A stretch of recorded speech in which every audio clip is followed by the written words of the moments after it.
Well, hello there. We're just getting the game reinstalled.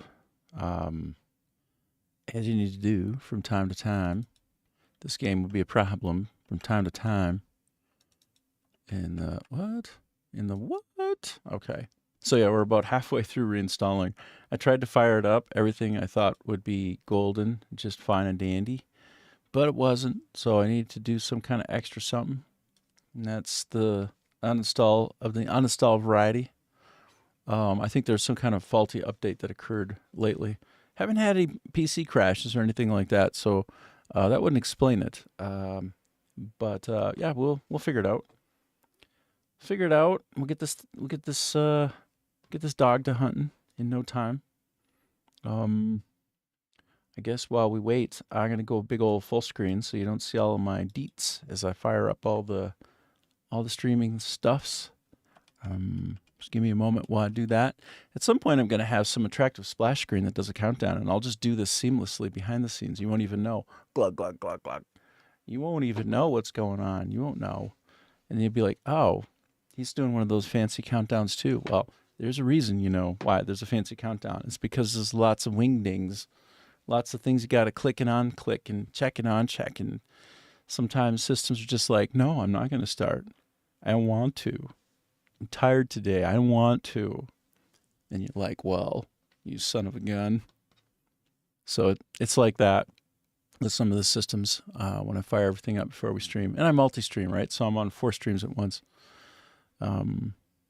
That's part of it, I'm sure. I'm sure that's part of it. Complexity goes up a bit when you're doing it in 4 places at once, I suppose. But yeah, let me just click on some things and make more things come to life. I want to make more things awesome while we're installing in the background. So don't mind me while I do that. Okay, so I don't need a Rumble API tracker. I don't think so.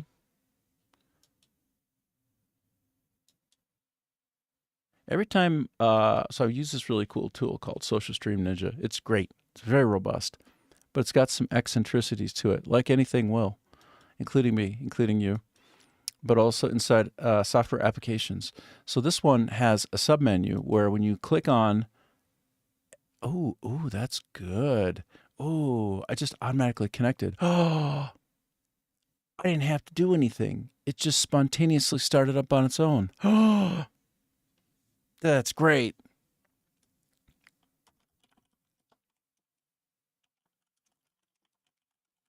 Wow. Wow. So normally, okay, so pitchers in the major leagues, all right, they have a lot of rituals. By the time you get to the professional level, and somehow you're throwing a ball at about 100 miles an hour past people, and they can't hit it because you're doing magic on that ball, right? It's doing curves, and it's like staying flatter than it should, or it's knuckling on in. Something crazy about that ball. You start to feel like I need more control over what I'm doing. I need more options. I need more things happening under my control. So you start doing things like this. Let me start up the rest of the podcast because, man, this is great. I'll come to a point of explanation shortly. Okay, so now we have Twitch just started, Kick, and Rumble. Almost. I got to do a couple extra steps for good old Rumble, but they're worth it. If anything's worth it, it's Rumble. Let me tell you what. So firing that bad boy up. And then the last little piece of it is just to connect my API into all of my little bits and bobs, Social Stream Ninja. Oh, yeah. Oh, yeah. Oh, boy, oh, boy, oh, boy, oh, boy. We got it. We got it. Okay. So, like I was saying, people in the majors, Major League Baseball, I'm going to throw what's happening in the background as I talk. And I'm going to switch to my smaller face in the corner. And let me actually just fire up that. You know what? I'm just going to turn off the timer. We don't need no timer. So as you can see, I'm 7/10 the way through installing Crimson Abyss, Crimson Desert by Pearl Abyss. I had to restart it up because I was having some failure to play pop-ups with DLLs. That's usually a bad sign, like some kind of mishap occurred on patching. So I don't know how many people are going through this, but it's easy enough, right? Uninstall and reinstall. But it's a darn big game. So I done been installing it for 20 minutes. So anyway, my story about Major League pitchers is they get very ritualistic, okay? They get a lot of rituals because they're trying to control what they're doing, right? They want to be able to repeat this crazy act of throwing a cylinder at someone throwing a sphere at someone who's trying to hit it with the cylinder and get it by him, right? Get over the strike zone, get over the plate inside the strike zone volume. And so they employ any and all mischief in their brains to try to be very repeatable. Oh, hey, Raven, it's so nice to see you. How you doing, buddy? How's the Twitch life? How you? Awesome. I'm talking about how that's great. I'm comparing something I just did to Major League pitching. So people know if they track on the majors that the pitchers are very, very they have a lot of rituals, right? Like they're afraid if they step on the line as they cross onto the field that they're going to have bad luck. It's like step on a crack, break your mother's back, right? They're loaded with these rituals because what they have to do is insanely hard, and they're just trying to get any kind of control on it and get any kind of like repetition in there that they possibly can. And so anyway, when I try to set up all my stuff as I'm coming on stream, I end up having some rituals that I don't even want to have, but I just have them because, like sometimes my YouTube isn't connecting up right. And I'm like, well, if I click all these things, eventually it works. Well, this time I didn't do anything. I just sat there talking, and all of a sudden it started up on its own. And I'm like, oh, bro, all of that mischief, all those rituals I was putting in, all those buttons I was clicking didn't do anything. It just takes a while to ingest and start. I'm like, oh. Sometimes it's great just to do nothing. Okay, that's the TLDR of this. Sometimes doing nothing is the best something. Raven, have you seen Disclosure Day yet? Yeah, it totally makes sense. You seen Disclosure Day? I'm just curious. Are you a movie person? You go check out the movies?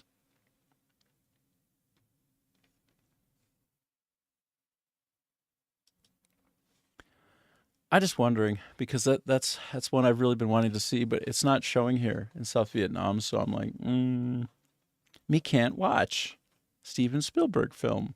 Meh. You're not a movie guy. Oh, you follow documentaries. Oh, sweet, dude. What's a good documentary you watched lately?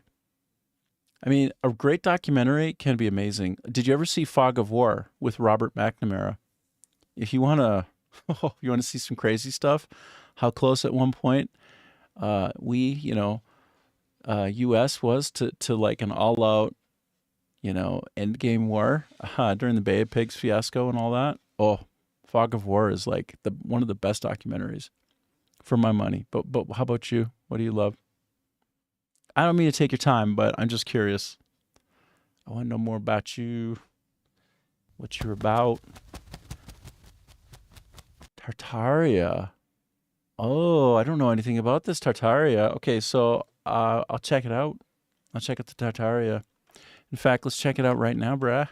Check it out, bruh. Because my Crimson Desert is still not quite there. So where is my Chrome? Where is my shiny and Chrome? I can't find my Chrome. Here we go. All right, Tartaria. Let's go. I either go between Gemini or Grok to know about these things. Hold on, I still got to check out what you're saying to me, though. Not many people know about it.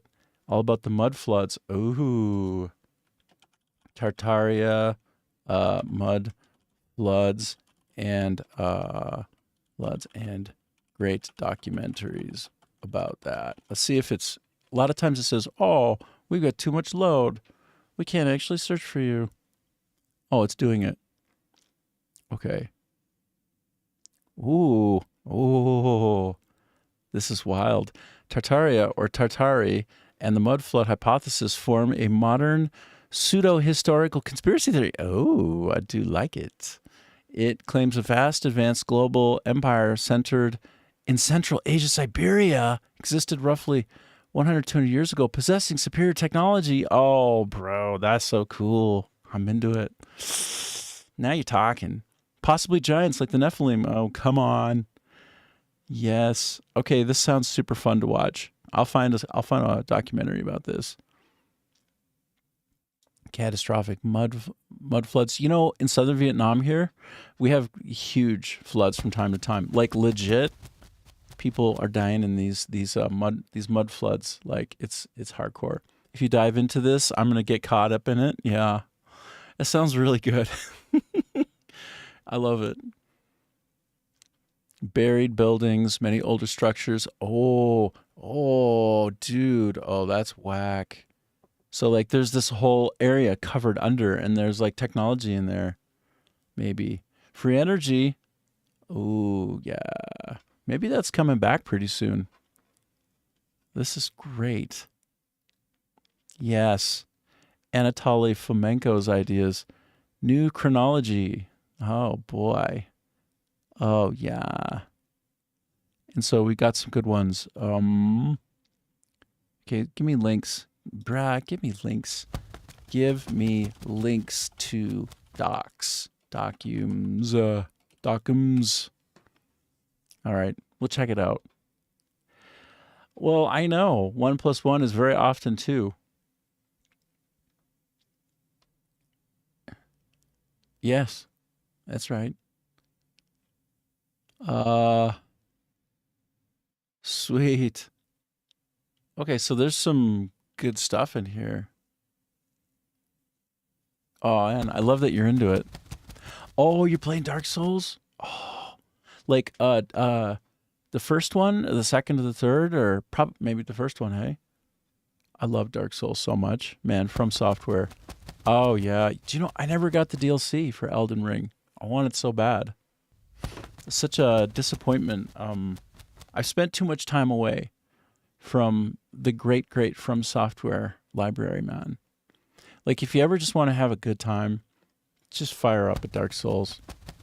Elden Ring is so great. Man, I love it. It has a lot of these little references that are incredible as well, like to manga like Berserk, you know, which, yeah,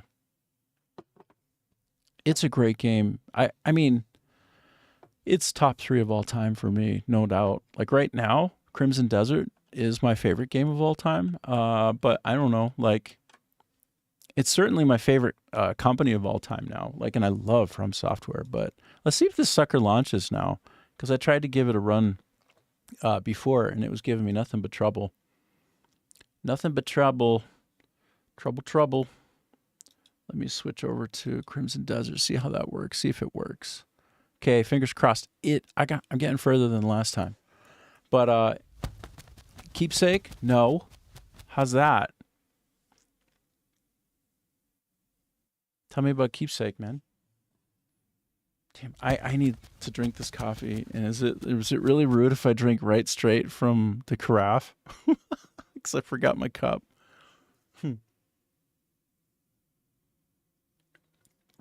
This is me going full savage. I'm just like drinking right straight from the French press. But I did make my coffee in a French press, so I'm both sophisticated and a maniac at the same time. Look it up? I will. Give me a sec. By the way, I'm so happy Crimson Desert fired up. Good. I had to full restart it, you know? Hold on, let me switch back to my desktop view. All right, let's go. Let's dig in. Keepsake. The game. Tell me about it. Give me links. Let's find out. Keepsake is Elder Scrolls and steroids? Oh, now you're talking. Wow. It's 2006? It's by a Canadian company. Ooh, I spent a decade plus living in Canada, so I got some ties to them. Wicked Studios. Lydia. Oh, you play as Lydia. You won the grand prize. You ever seen The Fisher King with Robin Williams? Dang, that movie's good. It's by Terry Gilliam, like directed by. It's so freaky. Freaky good. I mean, it's like transformative. It's got Jeff Bridges in it as well. But no, I never even heard of this, man. No, sorry. I have heard of it. I just never checked it out. Okay, so by the way, sometimes the sign of a truly great game is when it's polarizing. Like, not good, but great. Because you can't make something perfect for everybody, just some people. A perfect product will only be for some people. And so then some will be like, yeah, I didn't get it. And they'll drop their Metacritic. But then others will be like, it's the best game I ever played. And then they'll crank it up. Praised for stunning visuals, environments, immersive academy. Let me go to the Steam. Let me go to the Steam page on that. Hey, check it out. Oh, labor of love developed 10 years ago by an independent studio. I love independent studios, so like just that alone is almost enough for me, you know.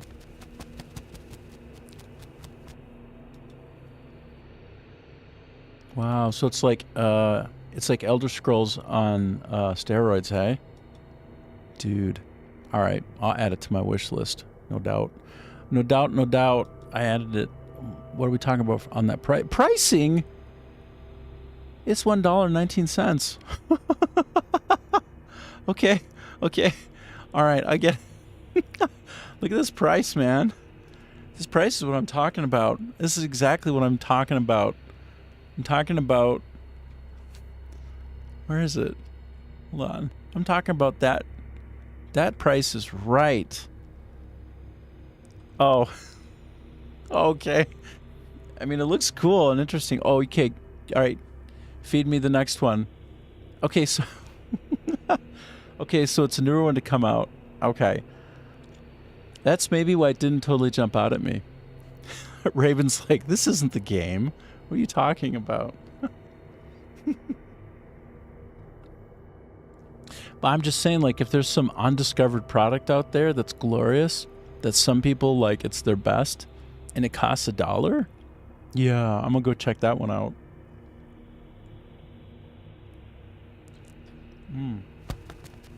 Oh, man.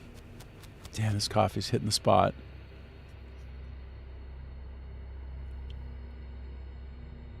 Yeah, that was so good. Bait keep, hey? I got you.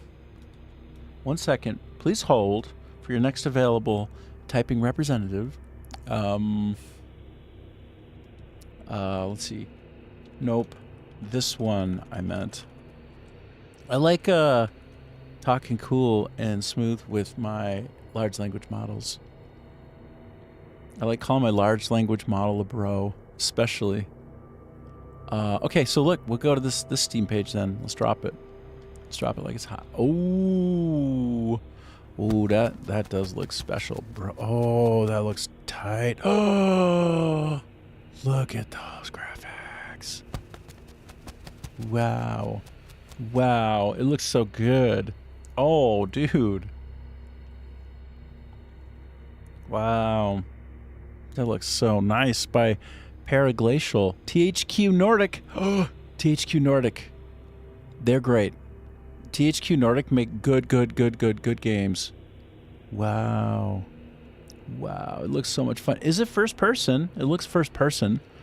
I do love a really solid first person, like hack and slash, you know? Like all about the melee up close. Oh, that looks sweet, man. I'm gonna add it to my wish list. Why not? That other one I'll keep on too, because it's like $1 by Canadian indie. So, first person, so good. Yeah. Dude. It's also under $10. I don't know. I can't buy it right now because I don't have all my stuff hooked up, but I'll put it in my cart. Okay, so especially if you say it's super sweet. Oh, okay, so this guy right here, this guy's hardcore. This dude, hardcore. If he likes it and you like it. Look, I wanna draw your attention to... Hey, Cable Rage, thanks for following. I want to draw your attention to the most freak-out maniac on all of Steam. He has 120 Steam level. Do you know what I mean? Like, he's got, like, almost a whole magnitude more of the steam levels than me. I'm like 20 something, I think.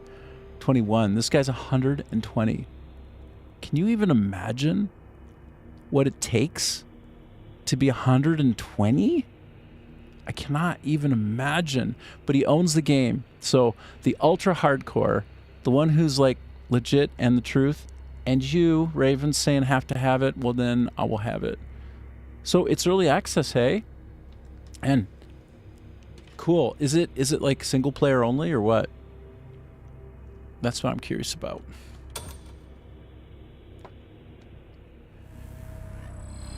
Okay, I'm gonna drink right straight from the carafe again, because that's the kind of coffee need I have. I need that coffee coursing through my cyst like hardcore.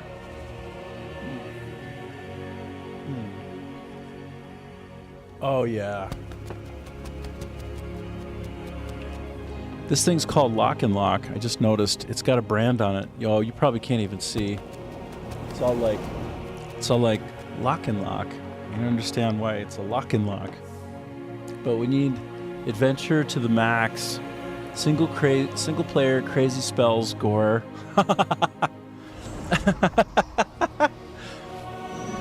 I love your TLDR. First person. No, you say single player crazy spells gore. Done. Single player crazy spells gore. Done. That's awesome. Okay, I'm gonna switch to my game render buffer so that it's smoother. Hopefully, when I play. I'm wearing the craziest fish helmet now. I don't understand why I got this fish helmet. Oh look, I made a fox pet. I figured out how to do it. And you got a talking rat? Yeah, pretty much. Well, look. Oh, I got the weirdest pet that I found yet. Well, I'm sure it's not the weirdest pet. Oh, I got a baby wyvern. Hell yeah. But look at this guy. I got a little guy named Skunky. I'm down with Skunky. Where is he? Look at this little guy. Look at this guy. Oh, I'm trying to pick up my pet. Look at him. How cute is this guy? He's a good one. Yeah, he's a good one. He doesn't do anybody any harm. He's no trouble. He's no trouble. He's fine. It's not ridiculous. Look at he's actually adorable. Okay, well, I'm gonna set him down. Oh yeah, but this is the sweet one, and I could have gotten it like a long time ago. All I had to do is just continue a quest, like find a girl, like one of those Shri, anyway, one of those like magician girls. I just had to go find the magician girl, and then they got these little eggs. They got an egg just sitting there. And wait, oh my gosh, what's going on with the volcano? I didn't know there's an active volcano. Am I missing this? Am I just seeing this for the first time? Has there always been an active volcano? I don't even know. But the baby wyvern is sweet, because if you feed, it grows, and eventually you can ride. Oh yeah, you're gonna want to ride on your enemies on a wyvern. You want to get on that wyvern. But I mean, I have Black Star as well. Let's go check out. Let's get some more Black Star in our life, shall we? Wait, Swamp Hen. Hold on. Wait. Hold. Give me that. Get over here. So I realized very recently that when you get these guys, if you can pick them up, you can probably feed them and make them a pet. So I'm gonna try to make a Swamp Hen a pet right now. I don't know. I just think I should try. And I don't know what they like, but maybe they like, no, they don't like that shit. Maybe they like corn. They don't like that shit either. Well, maybe they like meat. Maybe they're weird like that. Well, what about this? No, they don't care about any of that. This is how you quick test to see like what they like. And if you find what they like, then they become your pet for sure. Maybe I just give them some kind of cooked meat. No? I give him some kind of weird flower. You want to eat? Holy shit, he wants to eat the flower. Dude, he eats flowers. I would have never guessed this. He eats peonies, so I just got to go pick up a couple more of these, and then I can make him my pet. I don't know, maybe Maybe I have other flowers in here. I got to sort by type instead, maybe. So I'm just looking for some kind of flower to give him. I'm really surprised that he likes to eat a flower, but I mean, I suppose. I mean, maybe he also is down for the wharf cockroach. Or maybe he likes the butterflies, or maybe I don't usually collect flowers because that sucks. But in this case, I got to set them down, I think, and then try to pick them up again after I get a couple more of these flowers, these peony things. Oh, please don't go anywhere. Stick around. I didn't put 40 points out into you for nothing. Come on, pick it up, pick it up. I need 2. I need 2. Oh, no, not these. I mean, everybody likes a good raspberry, no doubt. But I need the peony. Oh, I'm going to lose track of them. I'm never going to find them again. You know, I lost my chance. Oh, no, they're all over the place. Well, maybe he likes to eat the shrubby Sephora. Yeah, if I just collect a few of these, I bet you I can make that pet mine. I make that my pet now. Get another pet. Dude, I'm super excited to try that game. That'll be fun. But, Crimson Desert today. I don't want to bait and switch folks too much.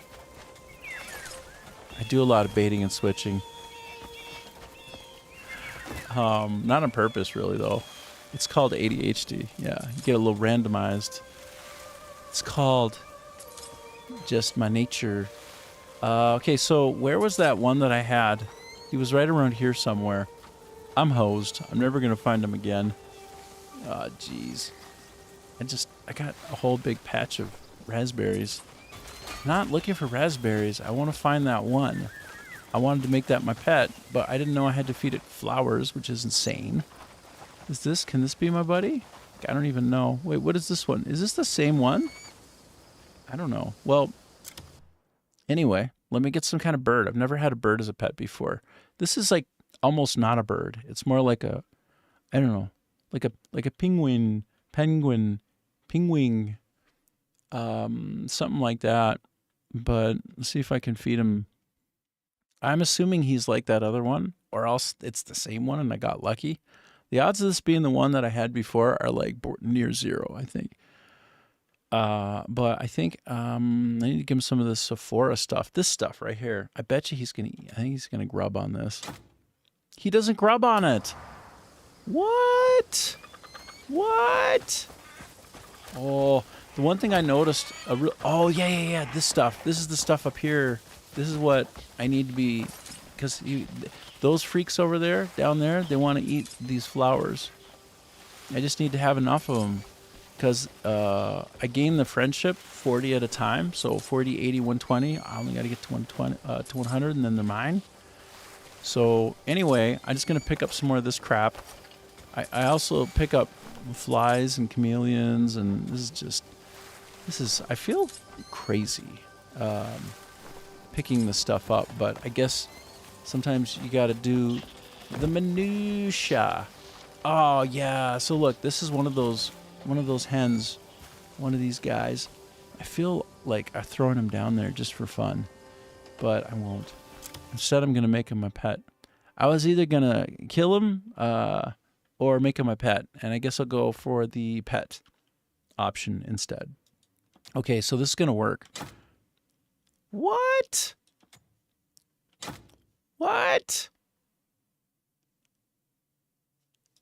Well, maybe you like raspberries. What is going on here? Oh, maybe you like the mushrooms? Okay, I've lost the plot now. Feed? No. I thought I had the same exact animal as the last one, but that's apparently a different animal. Okay, well, I'm confused. So let me go down here. I guess it was a different color. Come to think of it, it was kind of a different color. I think so. What is that down there? Look at this weirdo. It's a cute chameleon. He actually looks kind of adorable. But that's not the one. It's a crake. Apparently crakes are not very interested in what I would normally offer in terms of a peony flower. I don't mean to be collecting all the raspberries. I'm trying. Grasshopper? Oh my god. This is an ADHD simulator, also known as Crimson Desert. At any given moment, there will be 2 to 3 things vying for your attention, all of which are fascinating, and none of which get you toward your destination, all of which are supremely distracting. So if you want to experience, and if you don't know anything about the ADHD, and you want to know what it's like, then you really want to know. Like, you want to get deep in there. You want to get all the way in there. Then you should get this game and play it. I think it's sold 6 million copies now, yeah. It's by Pearl Abyss, South Korean developers. I have a bit of a love affair at a distance. Okay, these are the ones, these guys. I gotta get your butt over here. Okay, this is not a Craig. Yeah, this is I want this one. Okay, so if I'm lucky, everything's gonna go the way I expect it to. It's not luck. So he's gonna eat this. He's gonna eat it up. He didn't eat it. Oh, God. What? What? Okay, so this must be, once again, a slightly different bird. Oh, that's a kiwi bird. Yeah, I already know about the kiwi. Okay, I'm going to try to take my sweet time. Just once. I'm going to look for this strange little bird over in here. Maybe it'll be worth it. Maybe it's an absolute waste of time. That remains to be seen. I'm trying to find this elusive bird. It's a little bird. It's a colorful bird. It's got some colors on it. And I want that bird. I want to get that bird as a pet. I have not had a bird pet yet. So that's what we're trying to do right now, is get the bird pet. I'm about to give up. But it's not a flying bird. It's more like a penguin, where all it does is just hop around in the most pathetic way. But maybe I want some kind of pathetic pet right now. Maybe that's what I want. I'm about to give up on it, though, because it's not showing up. Oh, man. Oh, man. There are lots of random things in this raspberry bush. Oh, I don't think we're going to be able... Wait. Is that it? Is that it? Partridge. No, I don't need a partridge. But I'm still... Is it a porridge? Was it a partridge or a porridge? I'm not 100%. I think it might have been porridge. Okay, so I'm going to try to feed first. I would just like to get to know you. Then I would like to eat you. No, I'm just kidding. I won't eat you. My mom would raise pigs and gave him names and treated him like the best pet, even letting him like run around indoors. And then she would have him butchered. And then she put on the outside the packaging, like stowing them in the freezer, eating them over the winter like a pet, like a former great pig pet. They're very smart and they're very adorable, right? And like a potbelly pig.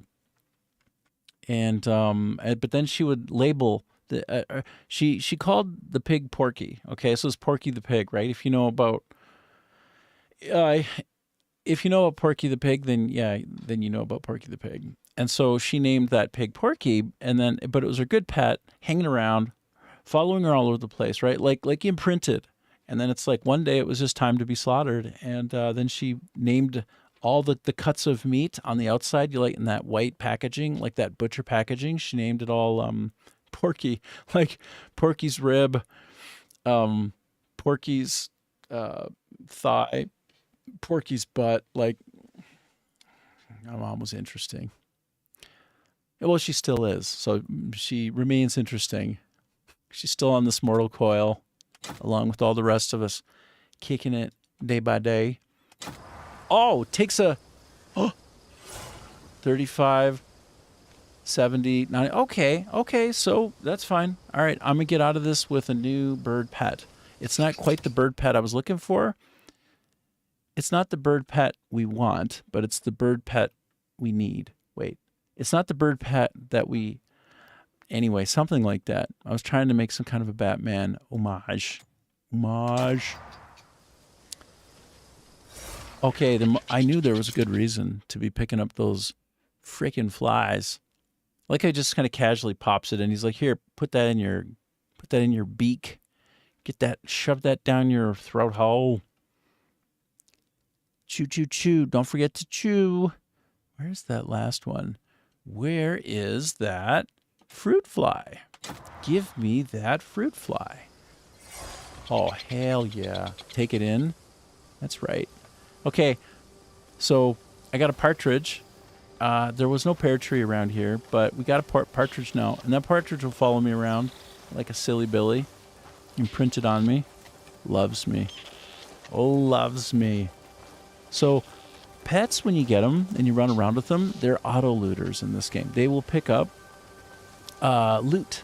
So if you kill an enemy, then they'll run up and they'll loot the corpse. Like literally this partridge will run up and be like, and like peck at it and get out all the good gold, or even pick up the weapon for me. Like they're strong with it.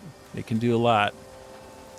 They're no joke. All right, as long as I've got the marigold within my reach, I'll take that. Again, I hate picking up flowers. It feels like a slow, agonizing death. Because I didn't get this game to pick flowers.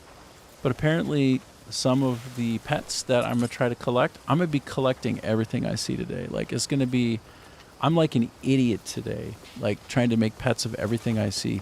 That's the goal. That's the plan. And so, like here, can I? Holy shit. Oh, I do want a squirrel as a pet. Okay? This is what's up. I'm going to feed him until he accepts that food. Hopefully I have enough of what I need to feed that. And you got to talk. By the way, this is hilarious. Earlier on, Raven was on. By the way, you should totally follow Raven.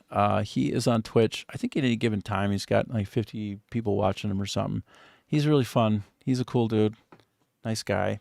And he likes to play all the top games. So if you watch him, you'll see a lot of cool games being played. He's played the heck out of Crimson Desert, all kinds of things. The latest one will be Fate Keeper.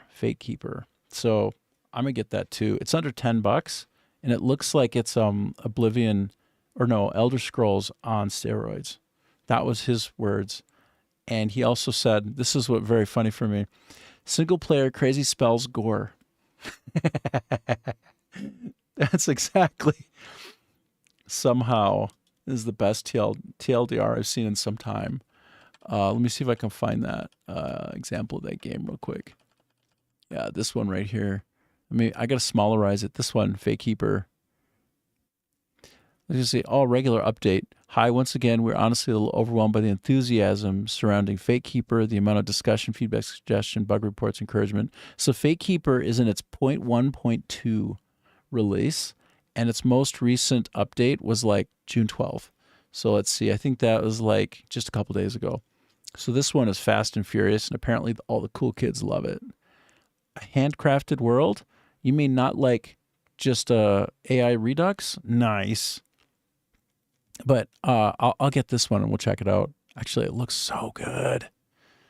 Dude, it looks so good. Oh, doesn't that look kick-ass? I want that. I want to get all up in there. I want to mix it up and get weird with that one. For sure. But right now I'm going to try to feed the squirrel and make it a pet. I want to make this squirrel a pet. If I were a squirrel, would I want some kind of... I know the answer to this is going to be no. I generally want something raw or fresh, you know? Like, will it take a carrot? No. Will it take some kind of barley? Yes, it will take barley.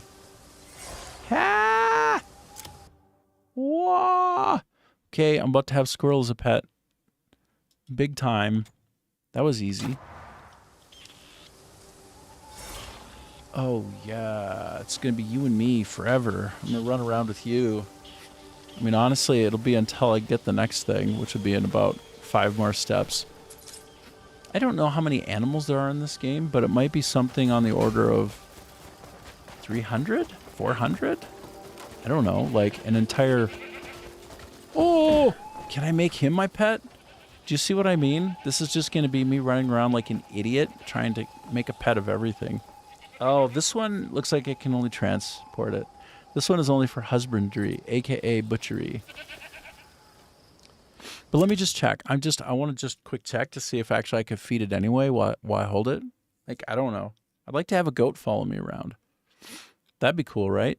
Actually, I'd like to make it get big. I want it to grow up. I want it to become like a super goat. I want a super goat to ride. I want to ride a goat around. Those big old ungulates, those big ass hooves. Like a superhero styled goat. Like Super Goater. That'd be great. I will name it Goatsy. Okay, so let me see if would he like to eat corn? Oh! Oh no, I fed myself corn. Shit. That's not what we're trying to do. Come on. I'll feed. Oh. Oh. I'm feeding him, but I don't think it's making him like a pet for me. I think I can just feed him. Okay, so I did feed him correctly. But maybe he's just going to be, the unobtainable. Wish I could make him a pet. Wish I could make him a pet non-pet. Something like that. I don't know. I'm just going to feed him 1 or 2 more times. Because maybe the UI doesn't properly express itself. No, that can't be. Nah, I'm just feeding him for the fun of it. Yeah, enjoy.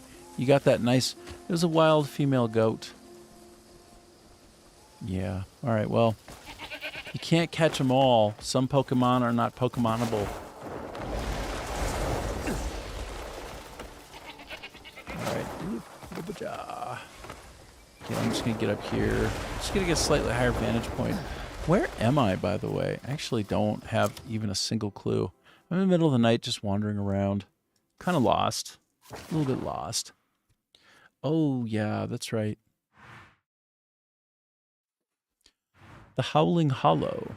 I have hardly been to any of these places. Like, some of them, yes, but so many places, no. Like, not really. Or I just passed through briefly. I still have been in so few places. It's just crazy. Journey's End. Oh, let's go here finally. Right, this is the ADHD simulator. This was the last place I was trying to go to about 4 hours ago in gameplay. And instead I just caught a squirrel instead of visiting Caliphate. This game is ridiculous. Ridiculous! How far away is that? Oh, it's going to be more than a hoof. I'll start from there. By the way, I still want to go out and catch some legendary fish. I really fancied this idea of catching a fish off of my hot air balloon, which I named John Cena. And while I was on John Cena, I noticed that it might be possible to do some fishing from off of it. So, like, hover it above the water carefully. Last time I tried, I went underwater with the hot air balloon, and that sucked, and it just sort of floated away. But get close, Get close, but not too close to the water, and then just fly fish right off of it. Just throw, well, I don't know about fly fish, but just fish right off of it. It's not boat fishing, it's balloon fishing, hot air balloon fishing. And I will try to do that. I think right now, though, I'm on a huge cooldown. Is it true? Yeah, John Cena needs 56 more real-time minutes before I can take him back out and kind of wrestle those fish in to the basket. So we'll see.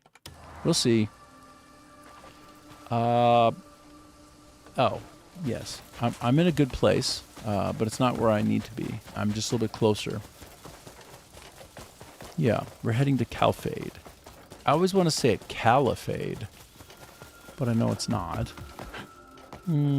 Yeah, I remember having a big-ass battle in Calphade. I remember that well.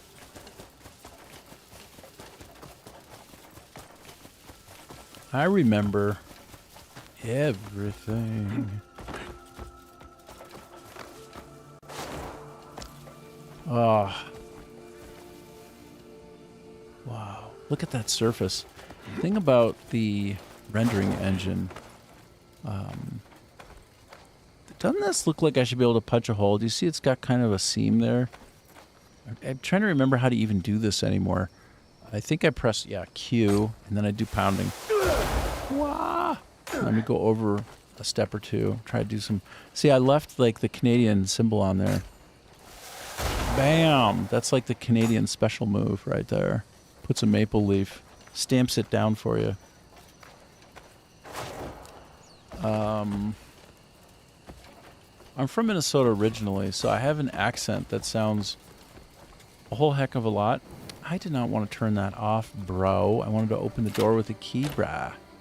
Key used to unlock the door. Exactly. That's what I'm trying to do. Obviously, duh.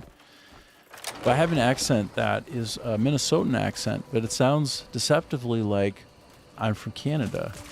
So if you wonder how a Canadian speaks, hey, that would be a lot like me, but it can be confused. I would tend to say something like, "Oh, I love this composite bow," but then a Canadian would be, "I love this composite bow." They got a lot of kind of British ways of saying the thing and spelling the thing because they're a part of their Commonwealth, right? They're part of the Commonwealth, which is like, I guess that's India. I don't know, all of these long-time relationships globally from hardcore colonizing period that the UK, Britain was doing some time ago, and still that legacy is still in place. So places like, like I said, India, which is a Commonwealth, and then also Canada. So they end up having a lot of Canadian, like Britishisms, and a lot more concern about, say, King Charles III than your average cookie. Anyway, I am going to go where X marks the spot, and you wouldn't know because, unfortunately, I just noticed my head is in the way. Let me try to pop down on the right side. See if that's better. If you look at the bottom left, that's my mini-map. And if you look carefully on the mini-map, you'll see where a red X marks the spot. Well, that's where we're going because we somehow fought through our ADHD urge to be driven away from the purpose and distracted by something else. So the heck with it. Let's just defy all the odds and just continue on with the epilogue. Wow. It's so amazing that we're advancing the storyline just a little bit. I'm at the end, right? But there's an epilogue after sort of winning. Oh, it's over here. Oh, that's my buddy. That's my little red squirrel. Yeah, that's him. That's legit my buddy. Yeah, here, I'm going to give him a quick pickup and I'm going to give him some attention. He's so damn little. It's so ridiculous. Hold on, let me try to, with my fish helmet on. Kind of pet adjacent, like I'm close to petting him, but, can only model so much in this. Okay, anyway, let me pipe down. Let's proceed with the story, hey? With the epilogue. Let's love it. Rations are running late. Yeah. My stomach started chewing on itself. Did you know that pineapple literally eats you back when you eat it? Did you know this? Pineapple eats you. And so if you eat a lot of pineapple, like a lot, like let's say you sit down and you just lose it, right? Like you get a bunch of Cool Whip or something, and you keep, dipping it, the pineapple in the Cool Whip, and then it's just, you just lose track of time and space and stomach space, and you eat all of it, and then you notice later, it's like, wait, why does my mouth feel like it's all cut up with a bunch of abrasions? And then you like lick your tongue around in your mouth, and you're like, holy shit, I'm hurting. That's because the pineapple was eating you back. If you spend too much time eating a pineapple, it'll literally give you little cuts in your mouths and abrasions. And it's not because it's like sharp or something. It's like actually digesting. It's as you eat it, it's digesting you back. It's like, oh, okay, well, I see what's going on here. And it tries to eat you back. And it kind of works. It succeeds a little bit, but you're just too strong for that pineapple. You just can't really be. What's going on here? I thought, is this not the place where I'm supposed to be doing some kind of a storyline here? Like, isn't it? Speak with Lord Stephen Lanford. but he's not here. But look at this. He's higher up. Oh my gosh. If you look at the minimap in the bottom corner, there's an arrow up. It says you're 25 meters away, even though I'm right where X marks the spot. So apparently I need to go up. Like, that doesn't... He's up on the roof like some kind of psycho. He's like up on the roof. He's like a king who's just like, yeah, I'm just screwing around. Oh, I see. There's... Okay. That's me. I just got confused. I don't know how to get up there, but I'll certainly try to, like, climb it and whatnot. Well... Oh! Oh. I've been carrying around my squirrel. Can't climb very well one-handed, can you? You need to have two hands to do the good climbing. Here we go. Here we go. Okay, so he's more... Okay, here we go. Okay. Well, somehow he's up in the ramparts. I still think it's a little bit weird. You know, like, that's weird to me. Maybe it's because I had the squirrel. Sometimes if you're holding on to squirrel, you can't do stuff. So maybe I literally couldn't advance the storyline because I was holding on to the squirrel. I mean, crazier things have been known to happen. And I'm going to go higher, and we'll find out. But if that's what it was... Oh, he's inside his bed over here? Oh, shit. I'm going to visit him in his bed.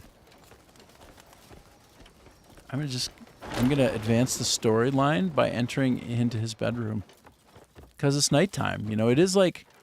If you look in the bottom left corner there, you can see what time it is. It is like, you know, like it's just past midnight.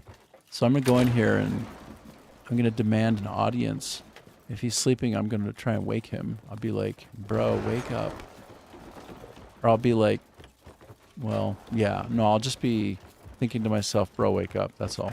Oh, I can open the key. Is he in here? No. I need to look at where X marks the spot on the map. Oh, he's through here.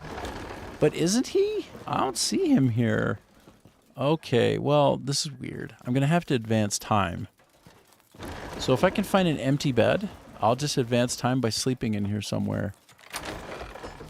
Which is kind of weird, but I'll do it anyway.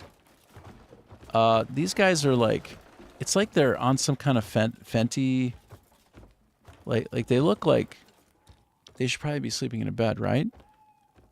I used to walk by people in downtown Vancouver who looked like this.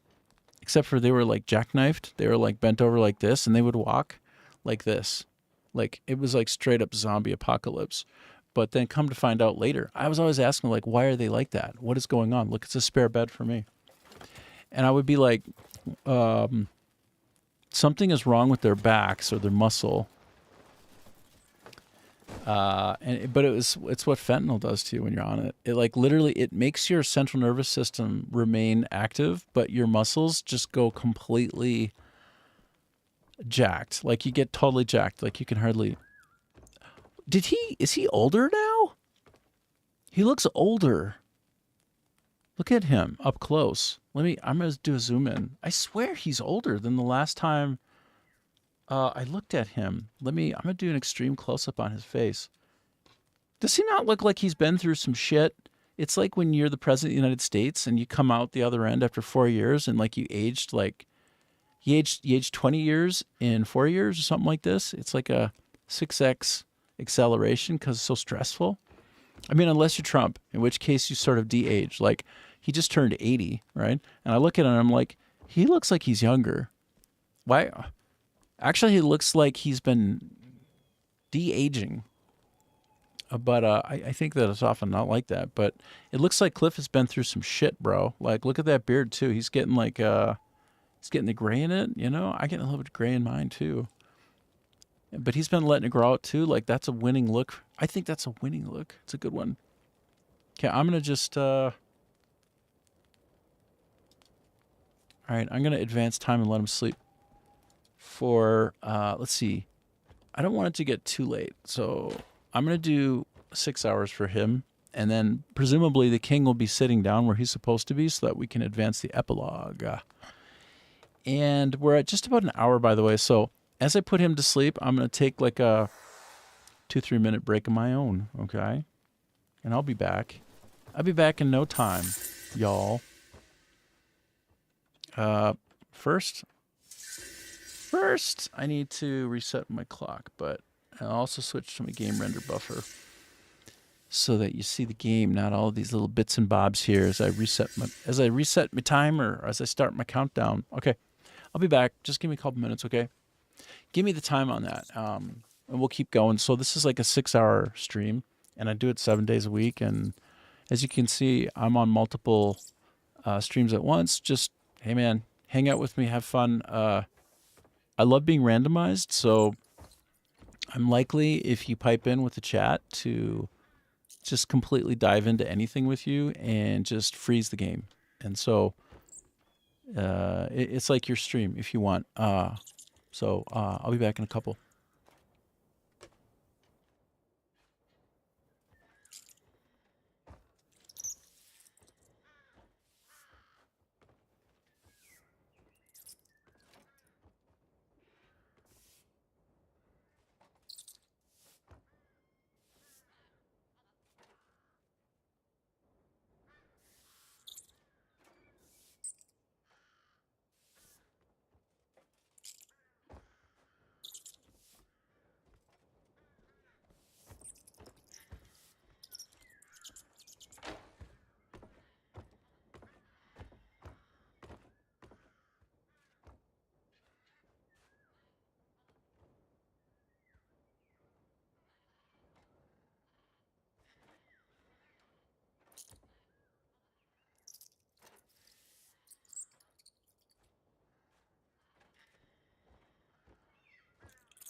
Oh, back. Oh, yeah. Oh, yeah. Oh, yeah. Man, I always go a little bit over my time. I can't believe how quick 5 minutes goes. Is that a lie? Is the cake a lie? Is that going at double speed? I swear. Anyway, sorry I was a little bit past when I said I would be. So, I hear a crazy ass bird. I think it's, I don't know. Is it my pet?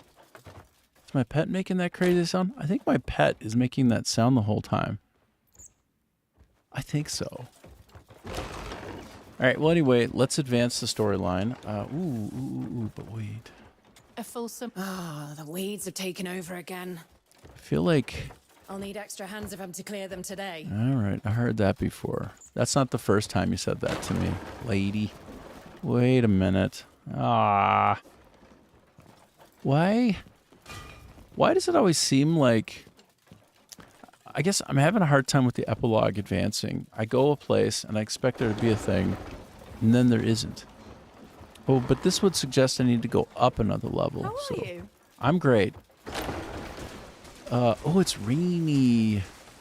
Rainy days. All right, I'm going to go up. I'm going to get into it somehow. Well, that's curious. This is all very curious. I'm trying to find a way in to talk with the guy, but it seems like I have to break in to talk with the guy. I don't understand what is going on here. I have to, like, sneak in. I'm curious. When I see these kinds of things, now it says go down. Yeah, I know.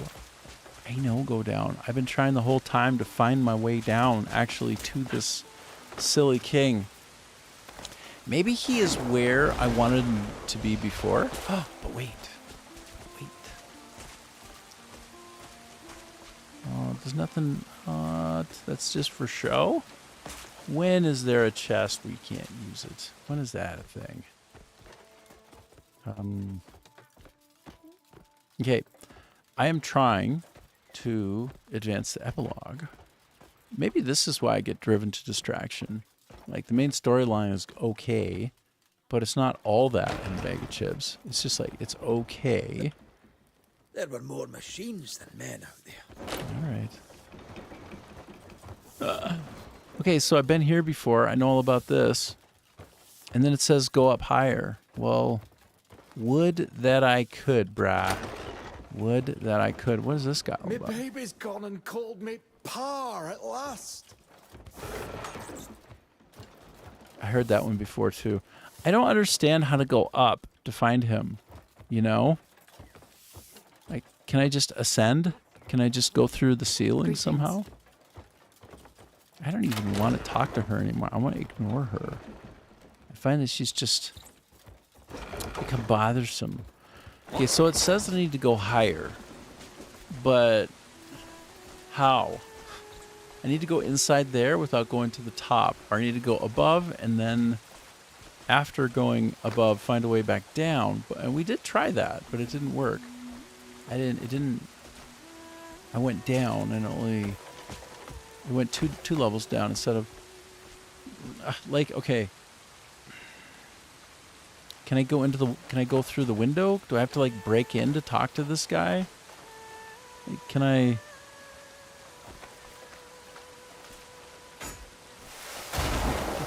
Ah, shit.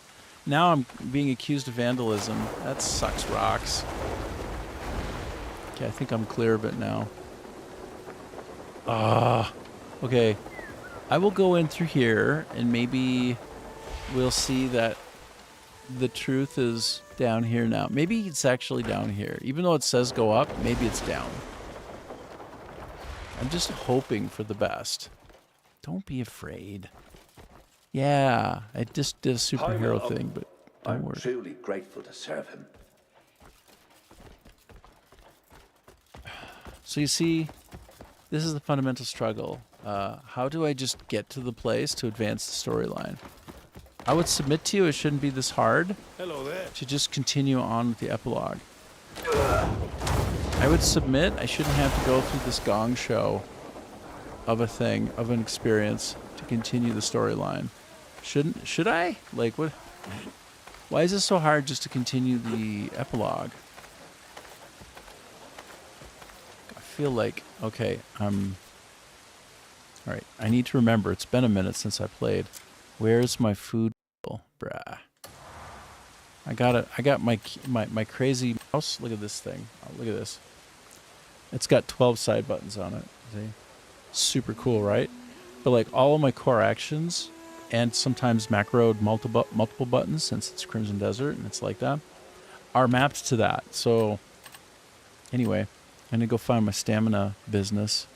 Now how do I is it the 3 button? Oh yeah, it is. Okay. There. Now I've got more stamina. So again, I believe that I was just up here, right? And we can all agree, okay, on the mini-map, it shows that I need to go down. There's a down arrow. And it's near to here, but not quite. I'm just trying to get to that even level. So right here, this is like the even level, right? But now I'm going under. I'm going too low. Going below it. Oh, but I didn't go through here before. Yeah, I did go through here before. I learnt a lot watching the Grey Mines. All right, buddy. Maybe the guy's up here, and this is the path that I haven't yet taken. Ooh. Oh, I bet you this is it. But again, it's ridiculously difficult trying to find the king. But did I do it? Oh my god, I did it. That was tough. It's actually hard. Okay, let's listen in. Cliff, you're... I'm all right. I heard you vanished from Fort Musket. It's good to see you in one piece. Same to you. I believe I made you a promise. Now that all's said and done, I'd love to honor it, but... But peace doesn't maintain itself. That's like a honeymead right there. Well said. I'm afraid you are correct. Peace is the result of vigilance. So we must keep our steel sharp and our minds sharper. That might actually be more true than not. An unyielding IRL. shield must live up to the name. And with that, I must take my leave. Training calls. Would you care to join? I have my own tasks to see to. Understood. Please enjoy your time in Calphate.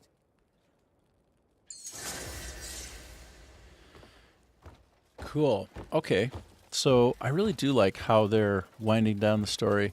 I know there were some complaints about the story and it not being coherent enough. I opened the door and they just knocked him down. But I don't agree with it. I feel that the storyline... Come on, do that again, I dare you. How about you just stay out of my way so I can get on out of here?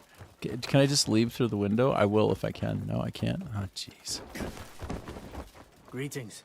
Do you see that guy wipe out again? Is my large S that large? Am I that strong in the pocket? I just knock fools around as I don't try to. Look, I knocked his ass down again. I'm just opening the door. I'm not even running through it. I'm just opening it at normal, like a human normally would. Here, well, let me open the door again. I'm just going to knock that guy on the other side down. He's just going to get knocked down.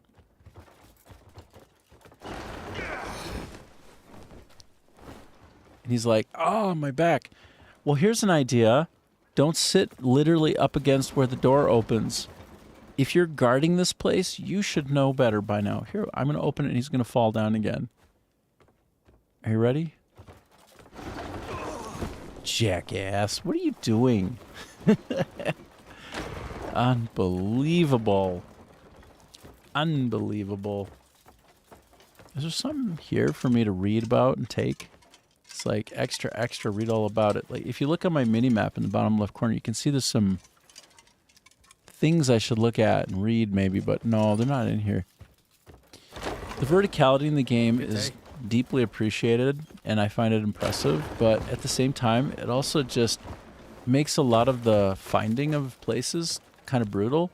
Like case in point, just to go find that king and advance some epilogue, it was a freaking chore, man. The only way in there, the best I can tell, is down through here. Like, that doesn't seem... If I'm a king, I want slightly more stately or regal or official point of ingress. Like, I want to be able to come in without... I want my visitors to come in without having to go down through a freaking ladder. Booyah! Let's go. Just kind of wanted to land here. I got the idea that this was a cool looking spot, which it is.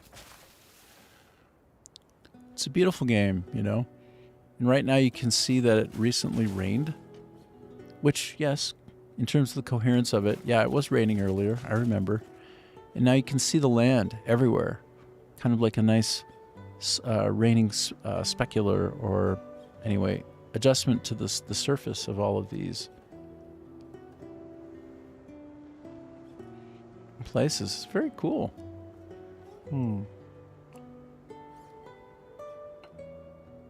So, I am in a place called Deep Fog Basin.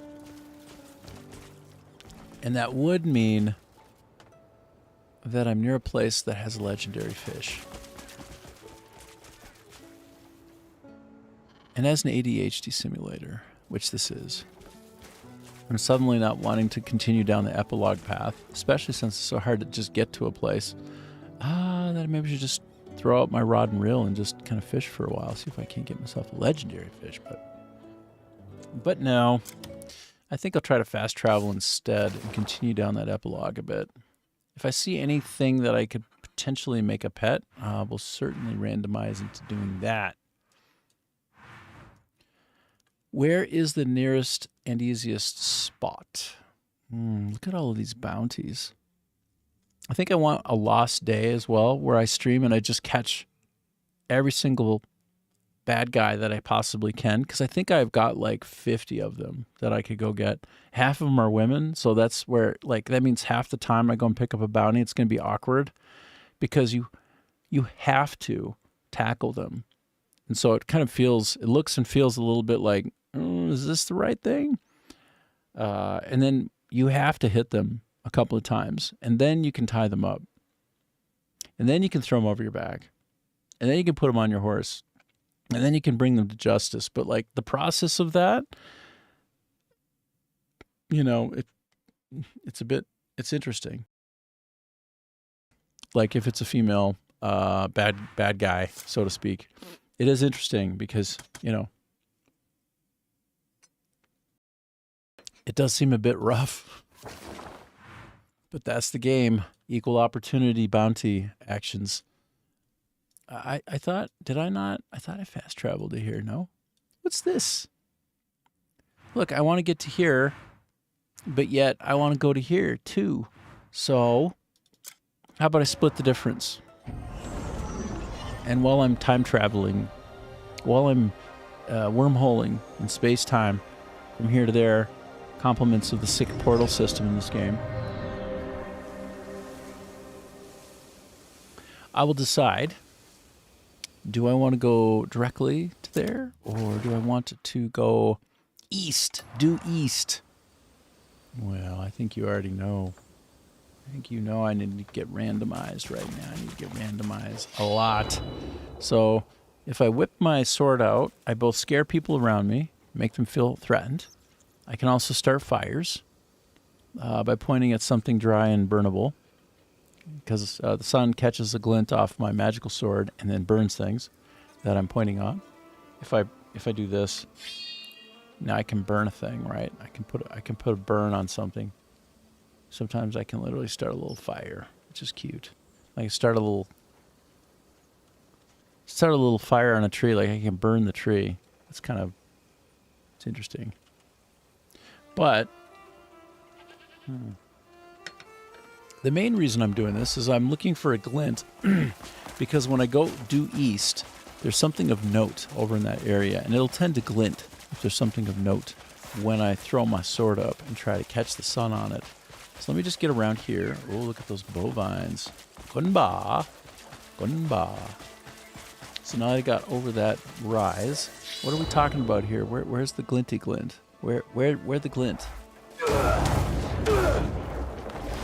Where is that glint? Show me that glint. Bruh. Okay, well, I'm just going to punch through this space here a little bit, and then I think there's probably some artifact around here. I'm going to say in all likelihood yes. Oh no. I did not want to do fighting. Accident. Accident.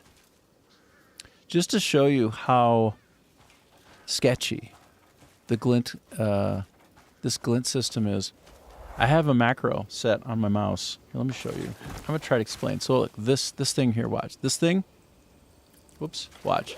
Wing. That is achieved by pressing 2 buttons at once. Or, yeah, either on a gamepad or 2 keys at once, something like that. Let me show you. I'm making a case for the sketchiness of some of the control decisions made in the game. So let me go over to this, and this is my fancy mouse, and I have LMB, left mouse button, plus control. Those are the default mappings for being able to create a glint. You got to do a left mouse button and the control key, the left control key at the same time. You got to do them perfectly. So this is a mouse that is just very much going to press them perfectly at the same time every time, right? Like there's no variance. It's a macro that deploys these 2 buttons together at the same time. Compliments of me pressing this 1 button right here on the mouse. You see that?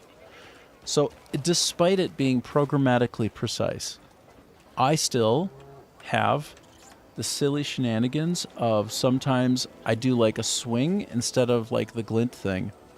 So that's going to be an input flaw by the code. That's not my fault because it's literally with the precision of like the smallest number of milliseconds possible. Like this particular mouse is a Razer V2 Naga Pro. So it's going to be one of the most precise input systems like on the market for a mouse.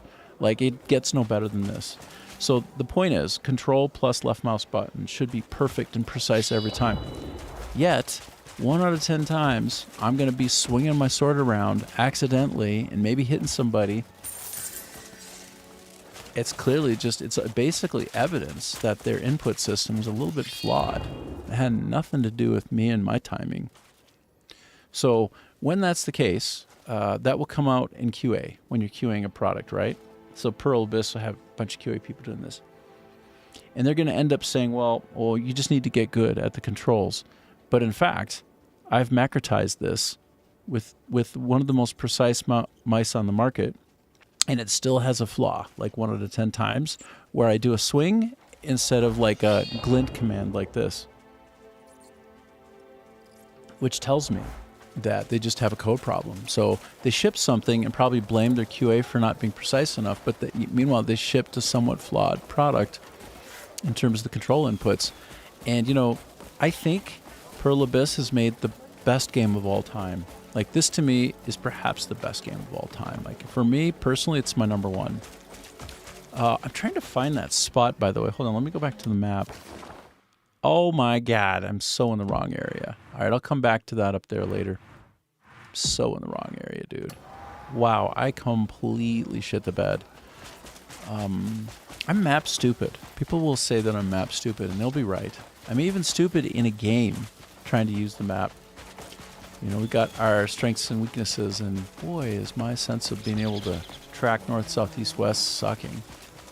Like visually, I can recognize a place fine. Just great.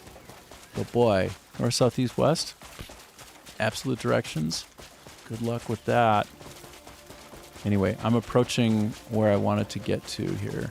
Wait, have I been here before? Have I unlocked this? Yeah, I have. This is actually where I started from. So you see, I went the exact opposite direction that I was supposed to. I'm trying to track this question mark spot.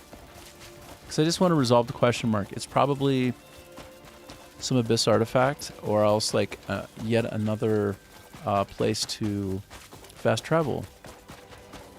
Which is great. The game is so enormous, and I played it for so long, it still is a point of just shock that I haven't covered all of these places yet. Like, I'm well shy of finding all of these secrets. Well shy. Game is one of the biggest games ever made, I suppose. Even amidst MMOs, like when you track on the complexity, detail, sophistication, and just raw placement. Wait, why is there red going on here right now? Did you see that? It must be my imagination. Anyway, I'm in an area that should be... I found it. This is it right here. Sometimes X marks the spot imprecisely. I think I like that. I like that it's like roughly the correct area, but not exactly. Oh, but that also wasn't it. There's still more to be done in here. Oh. Well, is there some kind of puzzle? It's been a minute since I found a puzzle in the game, and then to do something. Like, what are we talking about here? This is a secret area. The Screaming Vault. Yeah, okay. Well, I've never been here. This game is so big. This is ridiculous. Where am I now? Oh. Oh, surprise. Surprise. All right. The Screaming Vault is in effect. Okay, is that it? Is that it? Just come up here and get the thing? Looks like I have to activate it first. Okay, well then we'll do that. There's probably something great in one of these places that I should get. Looks like there's some kind of trap in here, huh? Do you see that? There was a little there's a little piece of string that I broke open, and then it tried to attack on me, tried to kill on me. What's this? What? What? That's interesting.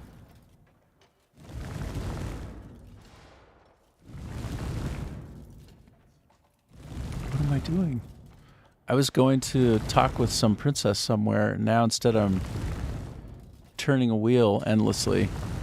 Does it eventually stop? Do I hit an endpoint? I don't know. Seems like an opportunity to get some more coffee cranking through my sis.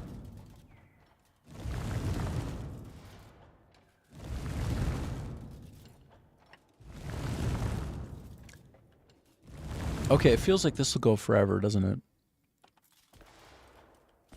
Okay, so that did something somewhere, I would presume. It probably did too much of something somewhere. I had to look for cause and effect. Cause and effect. Again, more of that. What if I jump it? Does that make me awesome? Make me super cool?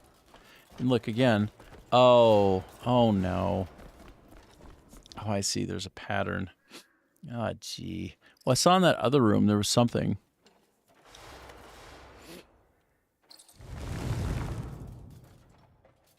Gotta get it in a certain orientation, like... I don't know. I don't know what the orientation is. I would think I need to turn it more than that, though, in any case. Do you hear that? There's like a... You can hear a sound.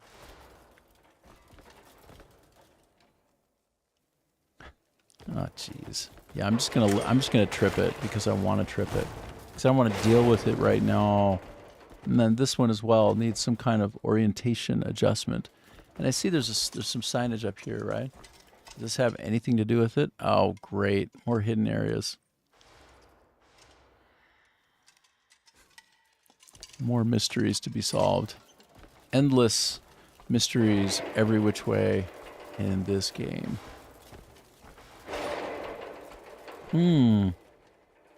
So, like, I have no particular guide in my local area here to suggest what on earth I ought to orient those things to be. Like, what is the shaping of those? It's like, I don't know. I don't know. I'm in... I guess I'll just pick up some of these things because they probably have a nice ring or two in them. Some kind of nice ring action. I'm putting this up. I figure I'm inside a special area. This is more than just inside a house where I'm stealing something. So I would think maybe there's more cause than usual to... Anyway, maybe it's worth it more than other places to kind of fiddle around a bit. Look for other things. Ransacking, looting. But yeah, there's probably a better chance of there being something special in these areas than other areas. So I think it's going to be worth it in all cases to fiddle around with all those things. Like, kind of just, like, when you're looting something that's called small box, it doesn't give you a lot of hope for there being a high quality item there, but... Is this something I can pick up right here? No, I don't know. Okay, so again, this is supposed to be oriented in a certain way, right? And if I want, I go to all those map locations to see the right angles. Like, but then I have to remember what they are. Kind of a pain in the ass, I think. I've only been moving things with the D key to the right. Let me just see if I get lucky. Like, these can be very fidgety, by the way. Ugh. Okay. Just one more twist. So if I get them in the right configuration, then something will... Well, basically, I'll get the Pearl Abyss. Like, this will open up, and there'll be a new fast travel point. That's basically the long and short of it. So these need to be oriented in a certain way, and that's it, right? So the bang for the buck in going to those 3 other places to find the right orientation for each of these is just not there.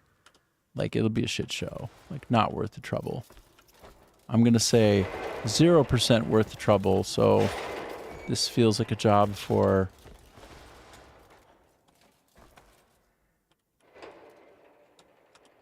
Grok or Gemini.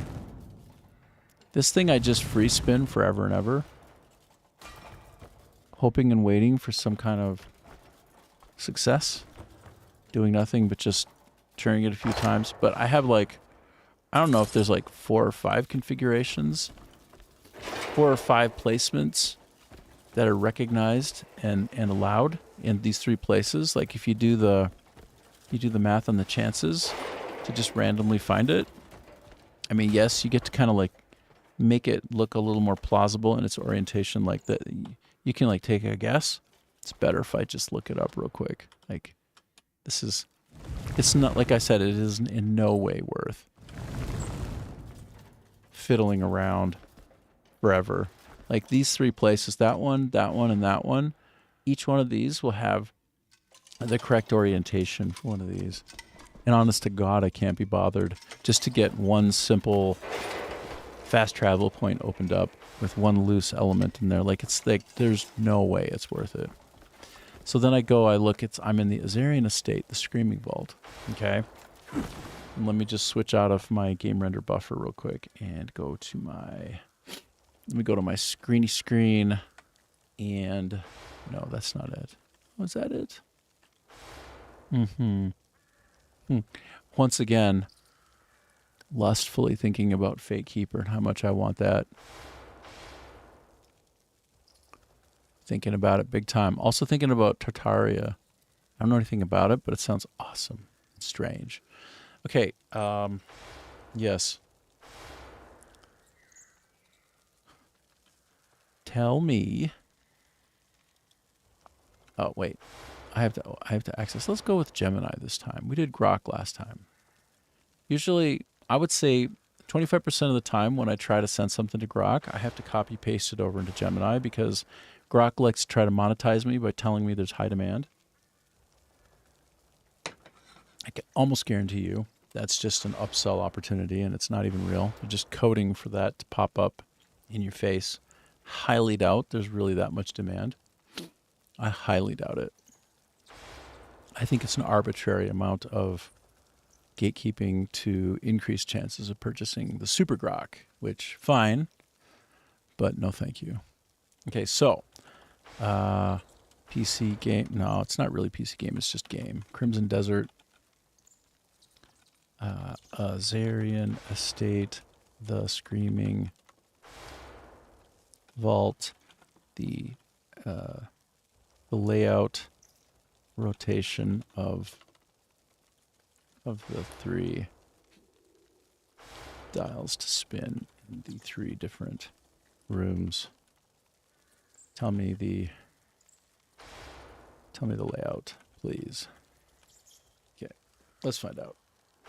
I'm not going to those 3 separate places just for 3 separate images.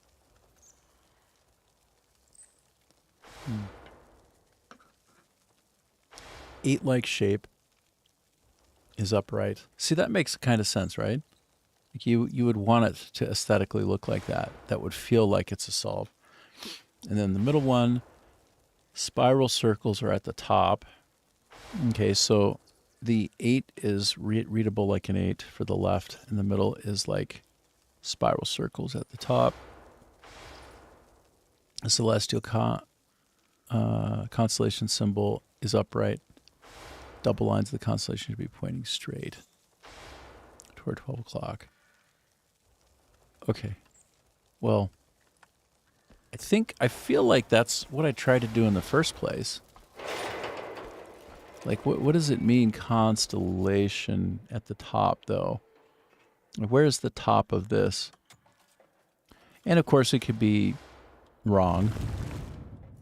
Like, that's about where I was trying to get it in the first place, you see? 2 pieces at the top facing 12. Like, that's basically the way it was. A lot of these puzzles are far too fiddly, which I find ridiculous. Like, I don't think they should be so fiddly with it.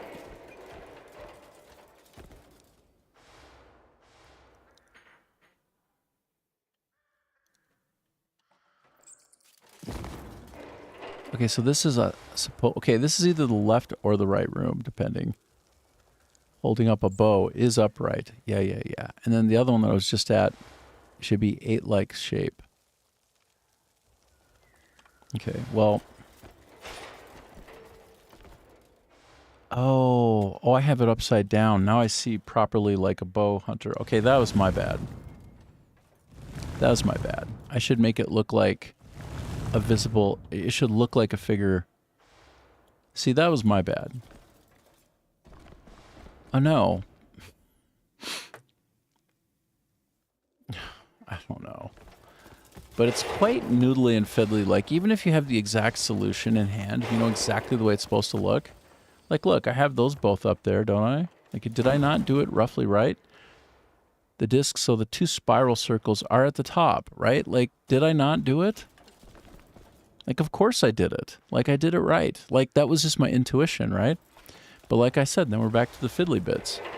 Crimson Desert makes it like just like a pain in the ass to get it perfectly set. And there's 3 of them. So I've got 3 chances to get shat on because I don't have it inched over just right. I think that's really stupid. I think they need to make the puzzles less fiddly and more robust. Like, I think...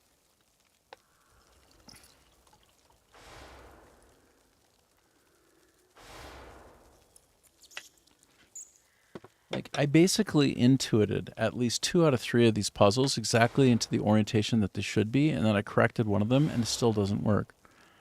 It's like, this is the part where I think people can lose their minds playing the game and start cursing Pearl Abyss. It's like, come on, guys. Do you need to make it so precise? You got like 15 designers over there and 3 design managers, and they're great, right? But they make some really shit calls sometimes in terms of tuning, in my opinion. Again, I love them. But there's too many cooks in this kitchen, and they're not prioritizing, like, ease of use. It doesn't have to be so precise. Like, come on, guys. This is silly. So, like, if I went to those... did that do it? Like, I don't even know. Like, even if I get the precise image, I would have to remember what it is. And like I have to take what, 3 separate screenshots, right? Or have like the perfect visual retention of the way the orientation was. Isn't that just silly? That's too far. Like, I honestly don't know what constitutes the good. The thing is, once I get it, maybe I have to release to know. But once I get it, like, the puzzle will solve. It'll be like, thong.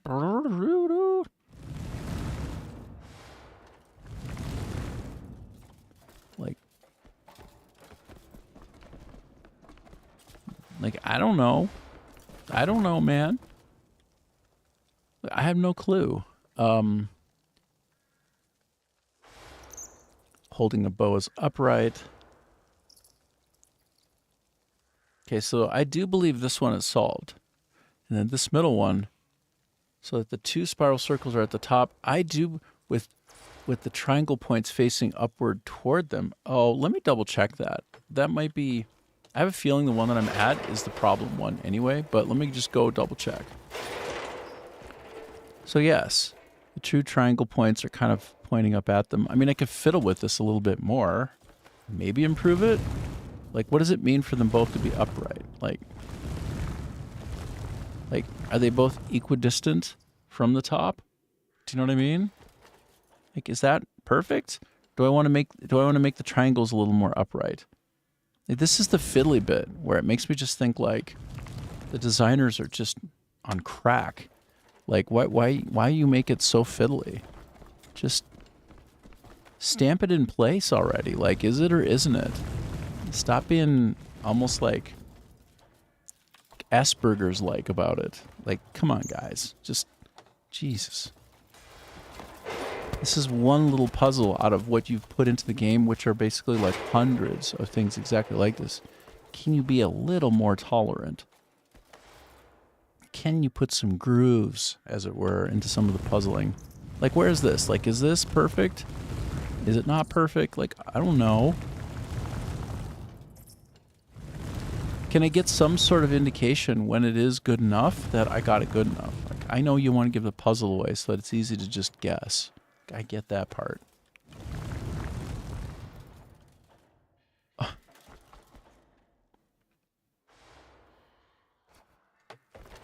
I feel like a fish head right now. I'm in this weird helmet, and I just feel like somehow it captures my moment accurately. Like, okay, so this is the part that's, so I think this is like the 8-like shape. Often describes having a vertical bar swirl lollipop appearance is upright with the top of the design positioned. Okay, well, yeah, I guess so. But what does that mean? Is that like... This doesn't seem to have an 8. So look, there's sort of like a pointer up. You know? I don't know. So if I go to those 3 different positions on the map, it's very tenuous to find them. It's non-trivial in the extreme. I mean, do I really got to go even further now? I'm just like... link. Okay, so I guess...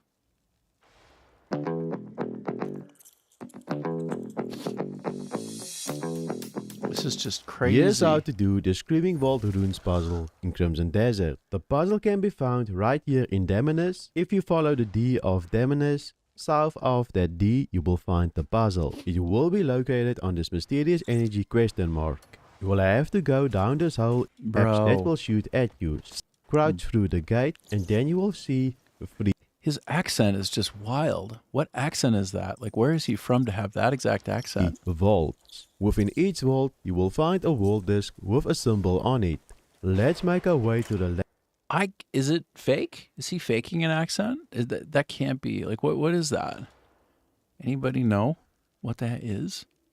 Because that's cray-cray, man. That's real. That's all kinds of different. Vault first, so we can align this pattern on this dial. You will see 2 circles on the pattern, almost forming an 8-like symbol. Will that it? 8-like symbol you want to position upright. Yes, I already did that, but apparently I was too imprecise. So, oh my goodness. Like, look, is that not good enough? That not good enough? They want me to noodle with this? That, I can see where that top piece with the grooves, you know, want to be more like that, right? Like that makes sense. That's intuitive.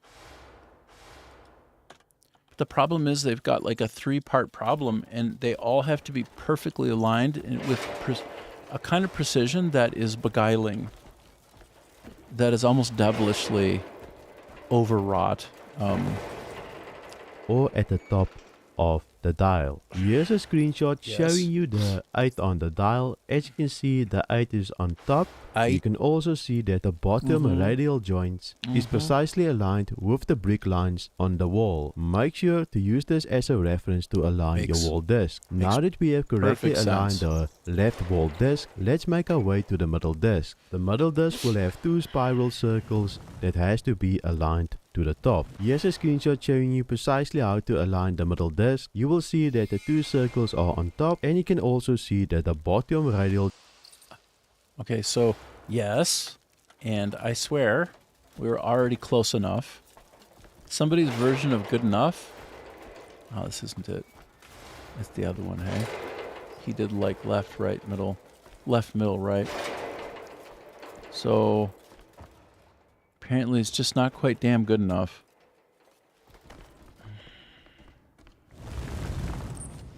Oh my god. Silly game. So, good morning. How are you doing? Will the room not rumble though if you do it right? Yes, it will. Sorry, I'm just catching up with you folks right now. 154. Oh my goodness, I'm so late on catching those notes. I do have sound effects that are supposed to pop in when somebody says hi, so I'm sorry for missing y'all. We got it. The room did rumble. I did get it right, but the noodling of it is crazy. It's quite a noodling thing. This is my little pet, in any case. This is my pet. This is my little pet. This is my little squirrel. Pet him. Pet him a little bit. You know? Sometimes you just got to take a break and pet your squirrel pet. Let me switch out pets to a different pet now. Let's try a different taste of pet. What other kind of pet?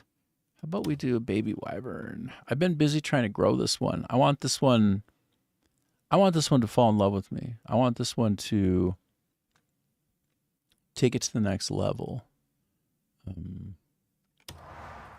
Okay, so where's my wyvern? Where's that wyvern? Oh, I hear him. There he is. Hey, buddy. Hey.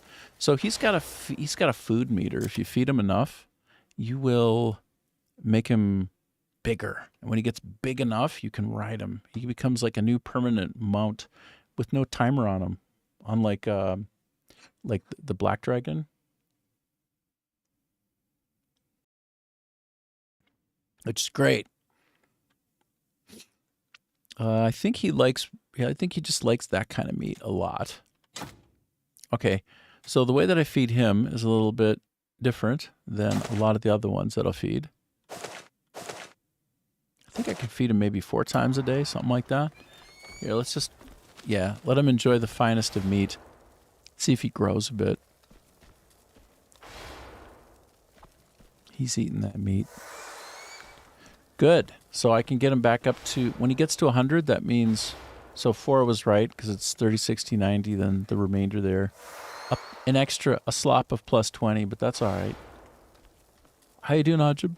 And by the way, thanks to Halcon6830 with your feedback there. You're absolutely right. It's just, in order to get the puzzle just right across 3 places, it's got to be so fiddly.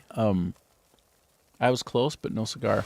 Okay, so if we pop in and look at his status, this pet's status, his level of growth, is now approaching into level 3.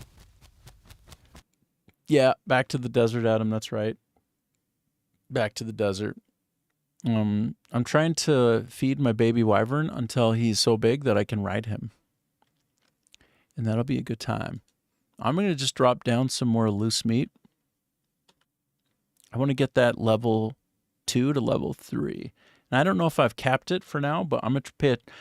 Okay, so that line is at H. Okay, it's in the middle of H there. If you look at where my mouse is moving at the bottom. I'm going to try to just throw down a bunch more meat, you know. And I gotta access it in a slightly different way. Go back again. He likes meat, as any baby wyvern would. I'm just gonna throw it all down, and then he's gonna come over here and he's gonna eat it up. He's hungry. He's a growing wyvern. He's growing. Okay. When he stops doing that glowy action, I think I should pick up the extra meat. But I think right now he's continuing to go from level 2 to level 3. Okay, great. And then let's see if that meter actually incremented. It didn't increment. Oh man. So there's basically a gating of benefit based on time. So the next time I sleep, I can get that bar up maybe another 40% or so. I don't know. Out of the total of 100 of that level 2 range. So I did waste some fine meat, but you know what? He's worth it. Darn it, he's worth it. Okay, so I get out of here now. Now that I figured out this puzzle. I had kind of intuited it the right way before having to look online. Oh, let me switch up to my game render buffer, by the way. There, now it's going to look a little bit better. But then I had to go in and noodle around a bit because the precision required is quite high.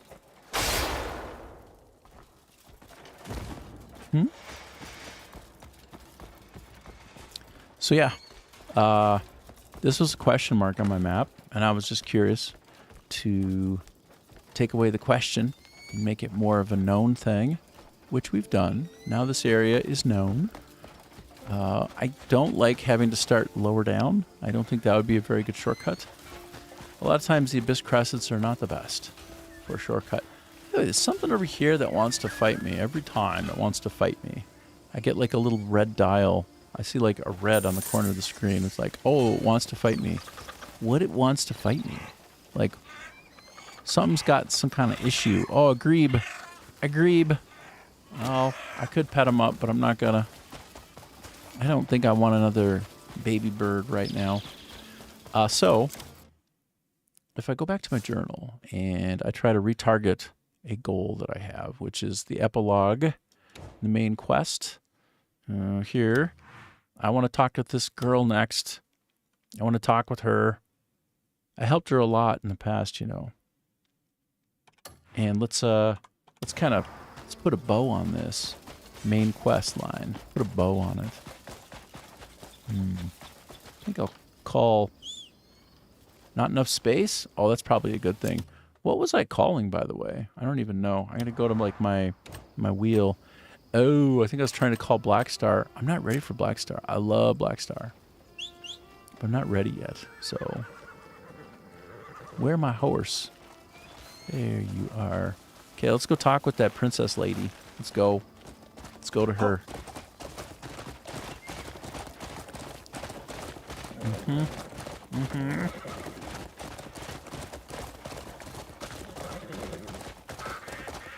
Oh, that led me down the primrose path. That's not what we were looking for. Run. You know, I have most of the dyes in the game, but I don't have the cool white and black ones. They're the hardest to get. And at some point, I want to have like a silly cosmetics, I don't know, like 30-minute session where like I go to full black and white, like a stormtrooper. I think that's a great look. I thought I had the unique idea, but I think everybody kind of wants to go there with the character. Oh, wait a minute.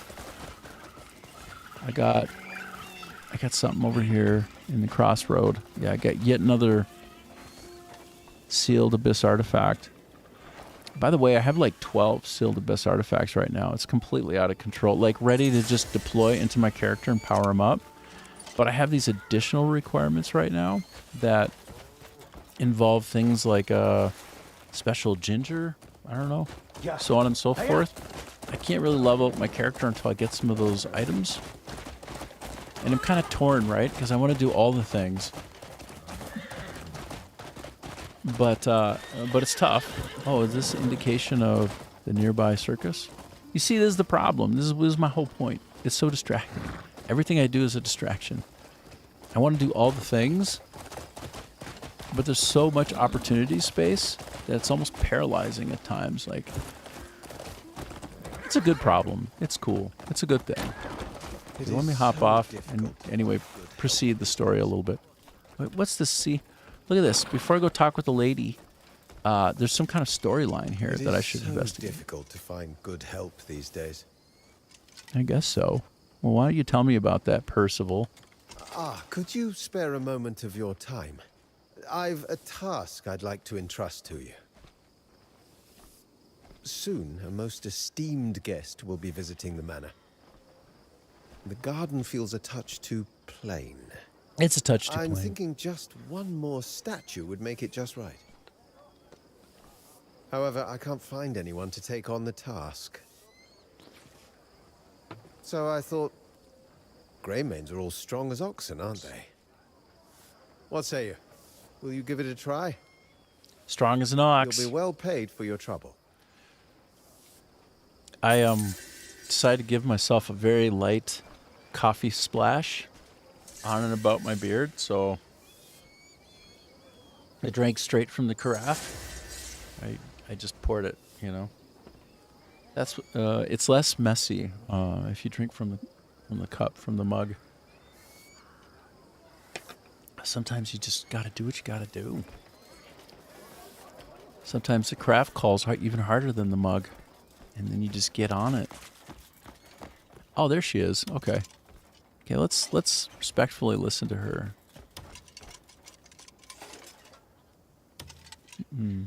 You seem busy. Who? It's fine. An honored guest. Step aside. Yes, milady. Welcome, Greymane. Apologies for not recognizing you. I was wondering how you'd fared.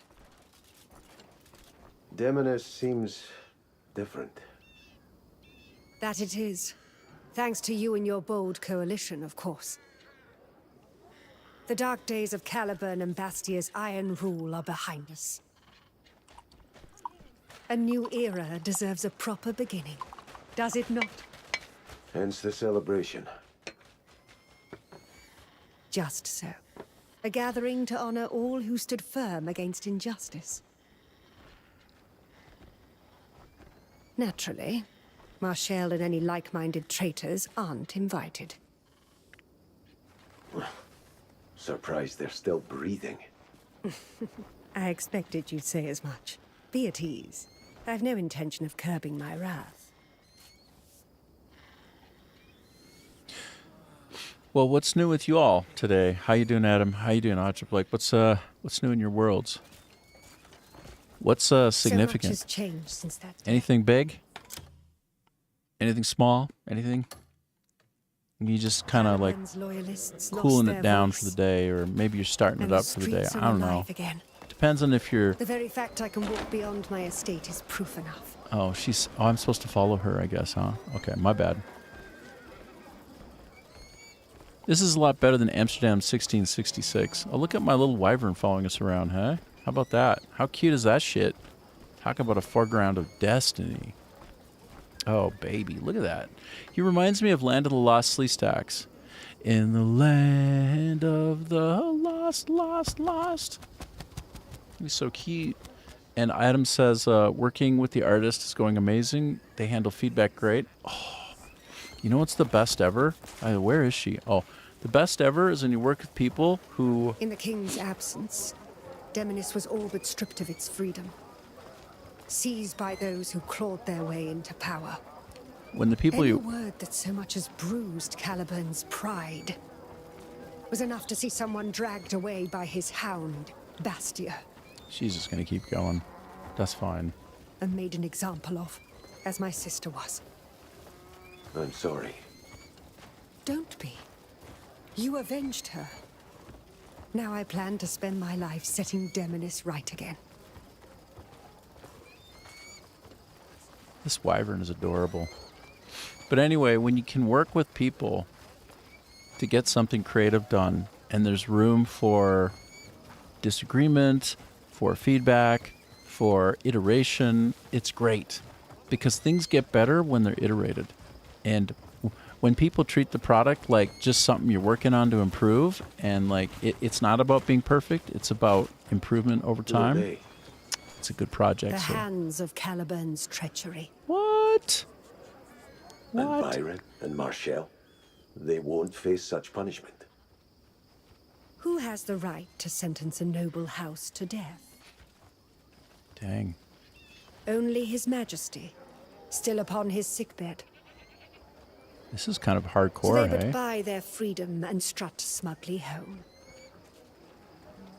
But there is one thing they do not yet know. This is the alternate King Edward reality. will rise from that bed soon enough. Where like, And when he does, His Majesty will see every last traitor purged. Another bloodbath. so, yeah, off she goes. But she's just like, you know, casually like, oh, and here's some people who've been hanged. And some people are just like brokenhearted, falling over, and I'm like, yeah, they did bad things, but not anymore. Haha. Like my wyvern is like, oh, this is how you guys do it. This is what's up. This is the way you. This is the way you exact the judgments. Oh, interesting. I'm like, yeah. That's that medieval approach. Oh, look, it's some kind of circus. Okay, so next is for me to visit the Gorthlak Ironworks, which should be fun. But not before I look at a couple of the rides and I just kind of see what's going on here. Wow. I think these are the ones that, yeah, they blow the kerosene out their mouths or something.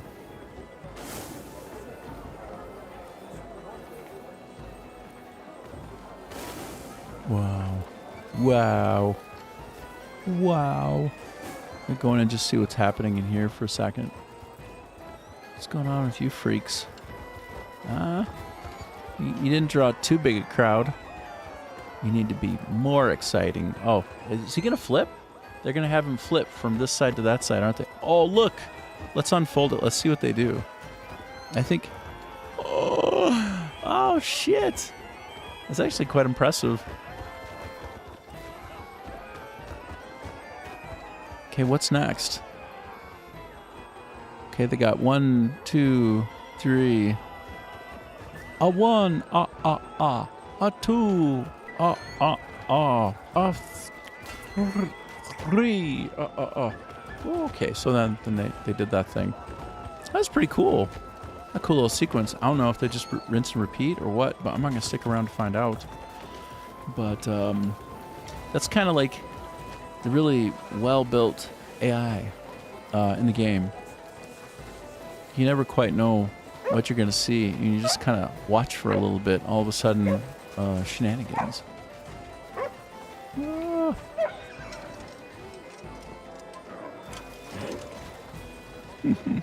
So I did make a circus lion my friend.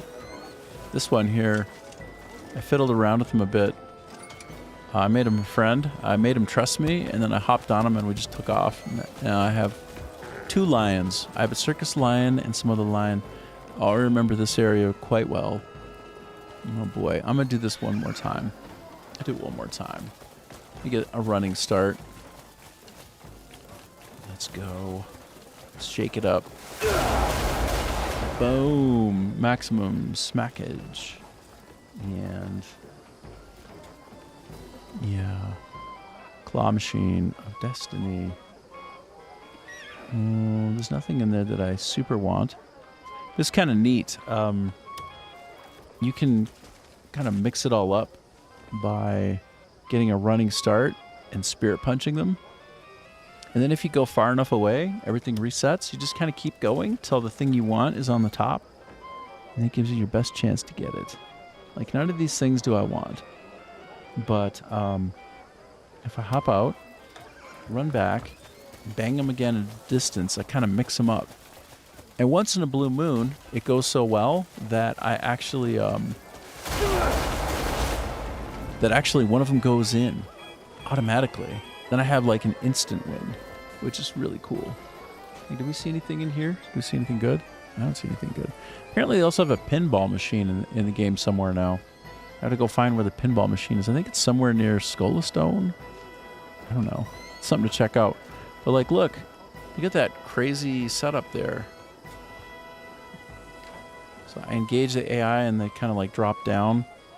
Wait, I don't know if engage the AI is the right way of putting it, but engage the physics. Yeah, that's the right way to put it. And then yeah, I'm going to try it one more time because it's kind of fun. Adam says, have you seen that video of the Count, but he's censored, so it seems like he's cursing? Oh, no, I haven't. Let me see. Let me check it out. Let me switch off of my game capture render buffer. This is Adam Meiser asking the question, and I just caught him now. Asking that question. So, let's see. Let's see. Let us look for the Count. The Count curses. The Count Muppet curses. Censored. The Count censored. Right. This is it, I think. Oh, probably, yes. Count censored. Okay. I will try to talk over this and pause regularly so that I don't get some kind of copyright warning from YouTube, but we'll give it a shot, hey? I, the Count. Let's try. Greetings, it is I, the Count. They call me the Count because I love to things. In fact, I am looking for some things to right now. Nice. I think this is it, hey? We got it. And so this is the Count from a childhood long, long ago, Sesame Street. By pausing it and discussing and critiquing it, ends up not being a copyright warning. So that's why we're doing this. I mean, we're doing it for real reasons, which is I want to discuss and critique it. It was the first result. Oh, well, this one kind of does it too, but this one is even more, hey, oh, the original. Oh, okay. I think it has music associated too, which can get me into trouble. You know that I am called the Count. Yeah, so the music is amazing. I love it, but I have critiques about it. Let's proceed and listen. Because I really love to. Sometimes I sit and all day. Yeah. So, again, I pause it. This is so anticlimactic to discuss that I appreciate the music. That's probably copyrighted. I don't know. It's so old. Is it not fair use at this point? But sometimes I get carried away. I slowly.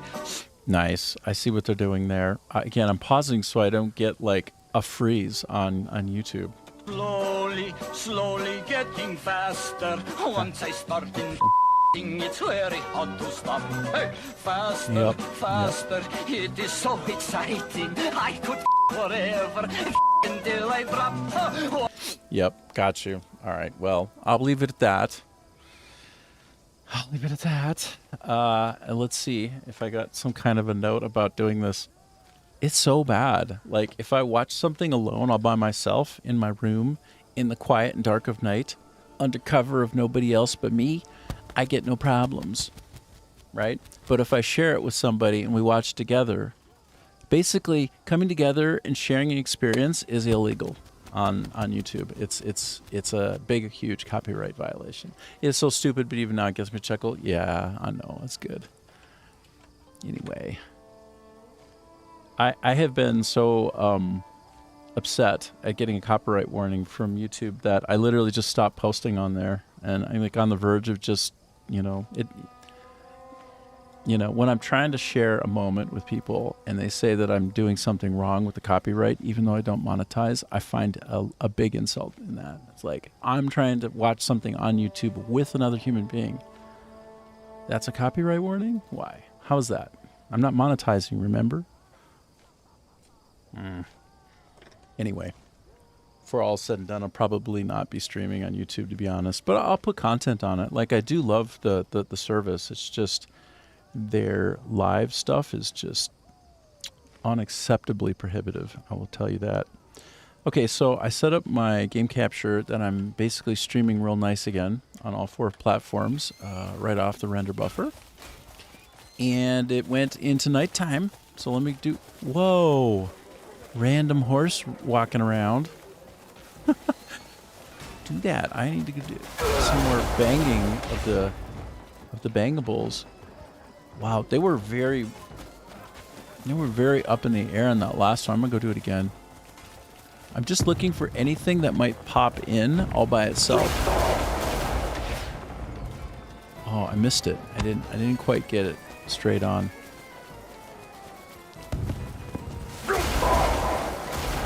Whoa. I didn't see anything go in, but it looked exciting for a minute. I was curious.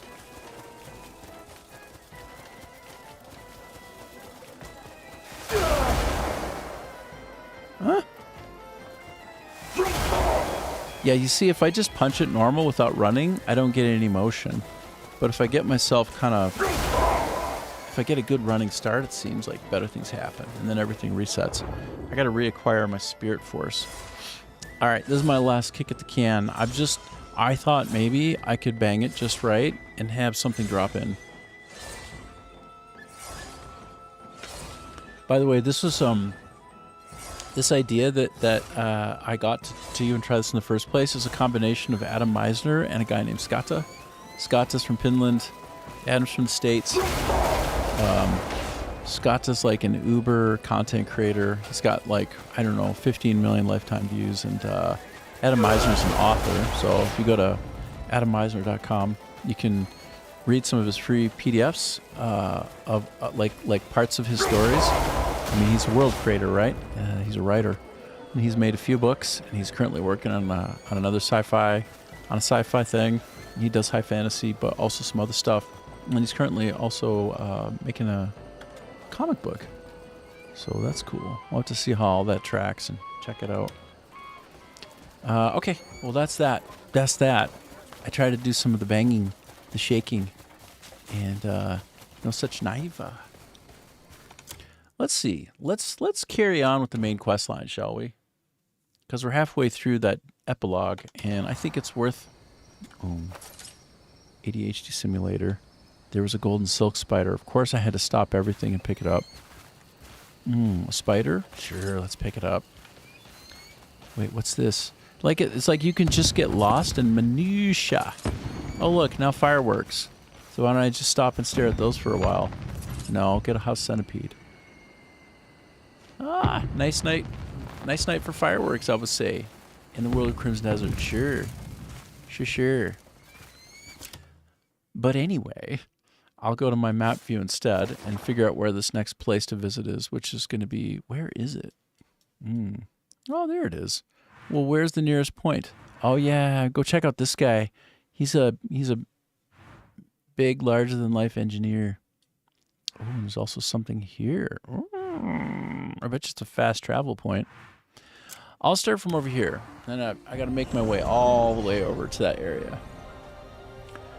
Still, there's so many fast travel points I haven't picked up. I would say conservatively there are still literally 1,000 mini quests that I have remaining. Like 1,000 still to go. Absolutely lunacy how big the game is, you know. Okay, so I'll be going in that direction. Oh, another house centipede. Wow. Well. Yeah, let me just kind of come through this area. Whoa! What? Camel? It's a camel. This isn't a scene that you wouldn't see this every day. I don't. So weird. So weird in a good way. What the heck? Let me call my trusty steed. Egro, come here, buddy. Let me get on ya. Let's go. And then I'll have my my wyvern, my preteen wyvern, I'm gradually feeding him up into full-size adult so that I can fly around with him wherever I want. But that takes time and fine meat, the finest of meats as well.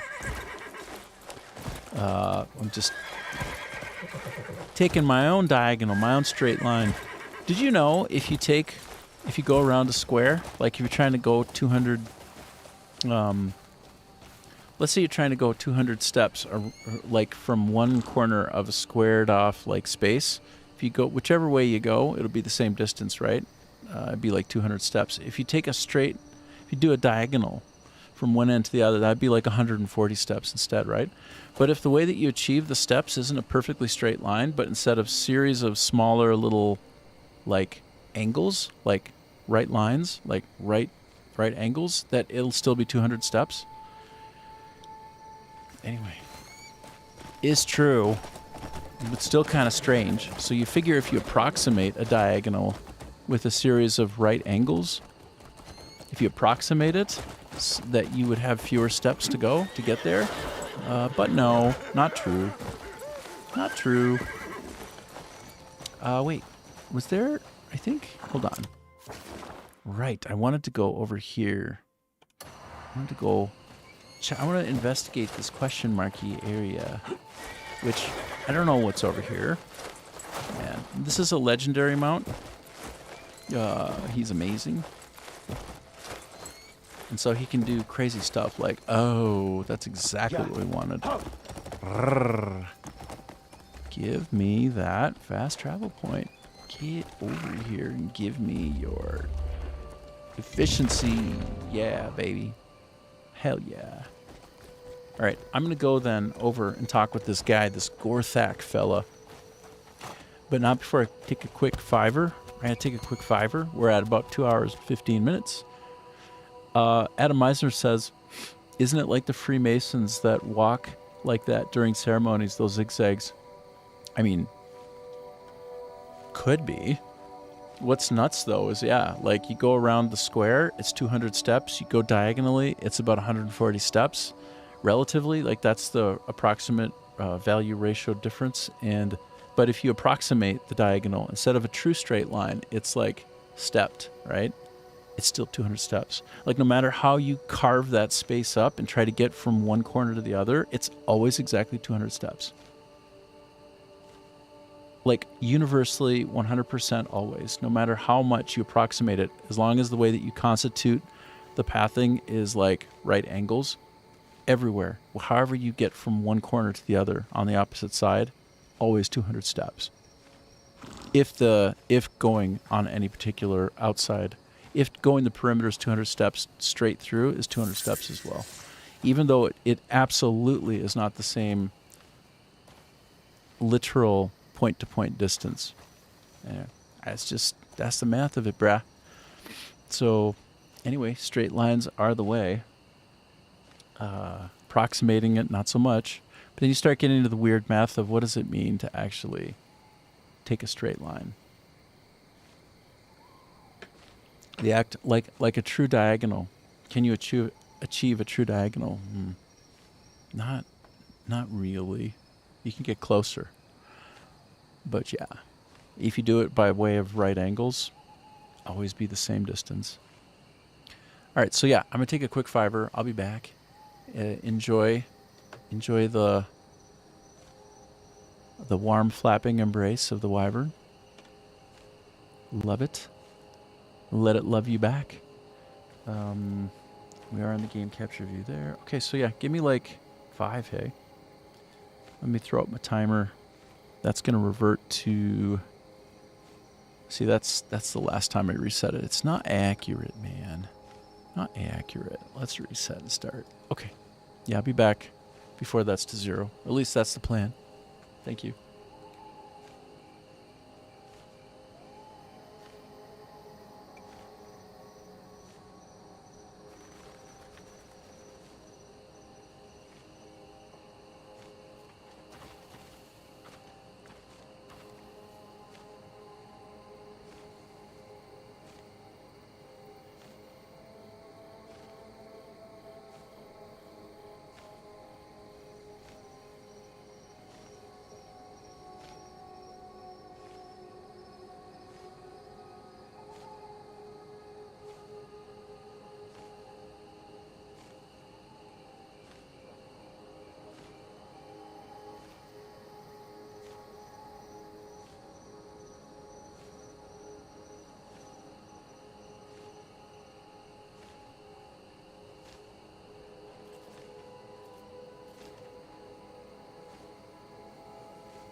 Alright.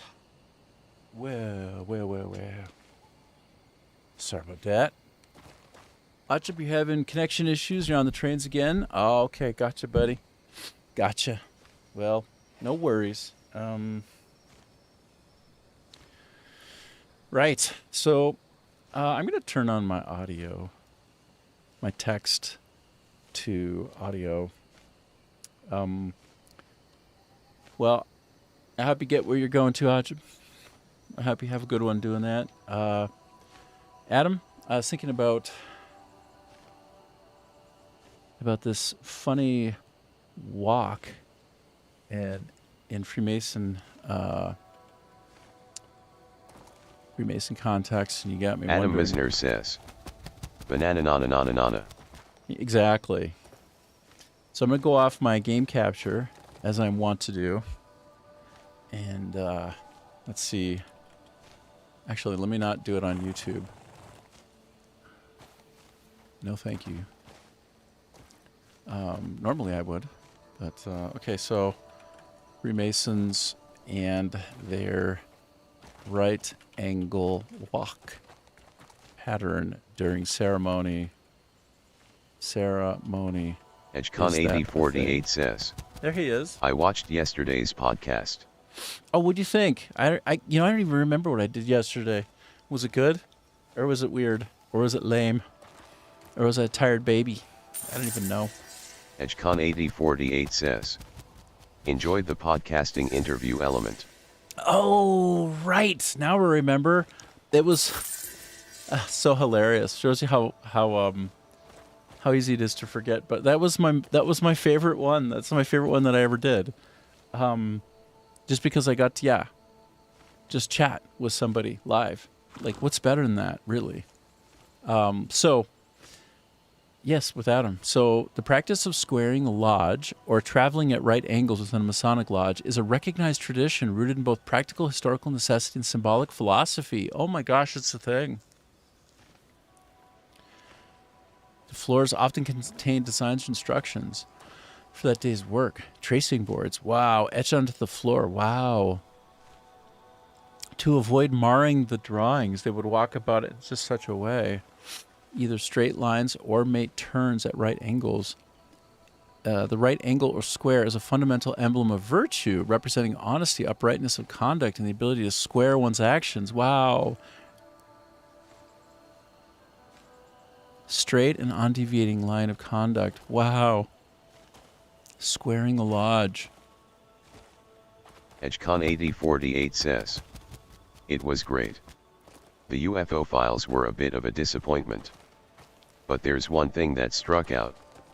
One of those files mentioned Harare, Zimbabwe. Have you heard of the Ruwa incident of 1994? No? Tell me. Let's, inform. Squaring the lodge, though. I didn't know about this. I don't know a lot about Freemasons, Adam, but that's really interesting. I mean, sure, I am one, but I don't know much about them. No, I'm just kidding. Obviously, I'm not one. Yes. So Ajib is writing up about this Ruwa incident from 1994, which is very interesting to me. I want to know. This is the next game that I'm going to get, I think. I'm going to try to get this. It's under $10. It's called Fate Keeper. It looks so badass. And it's a first-person, like Oblivion-like, or Elder Scrolls-like.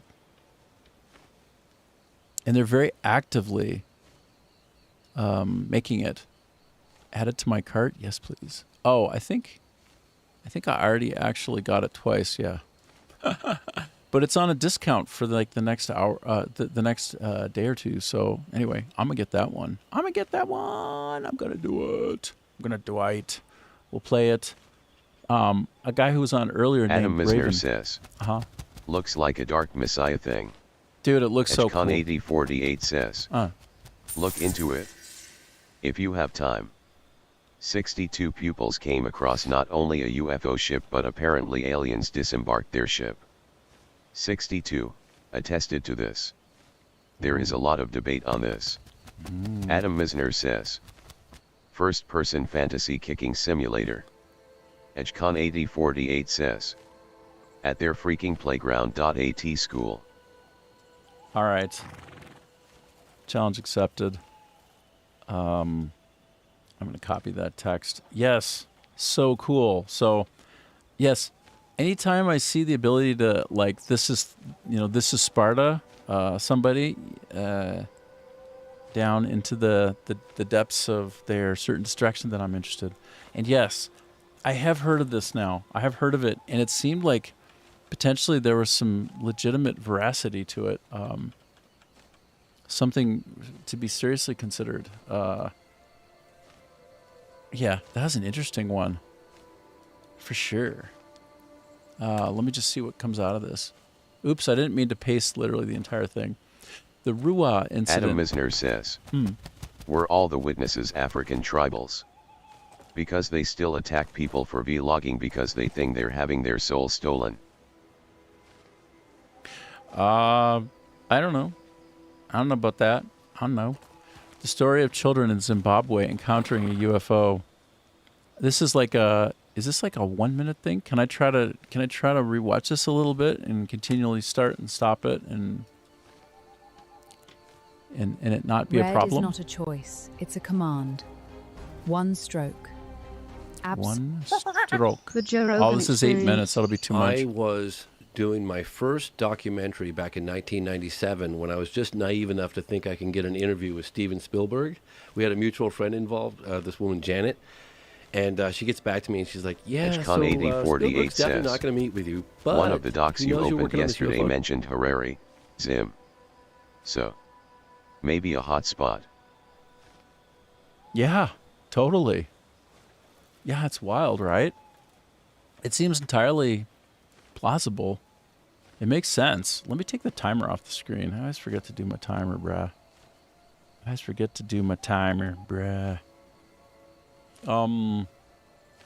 So yes, the story of children in Zimbabwe encountering a UFO.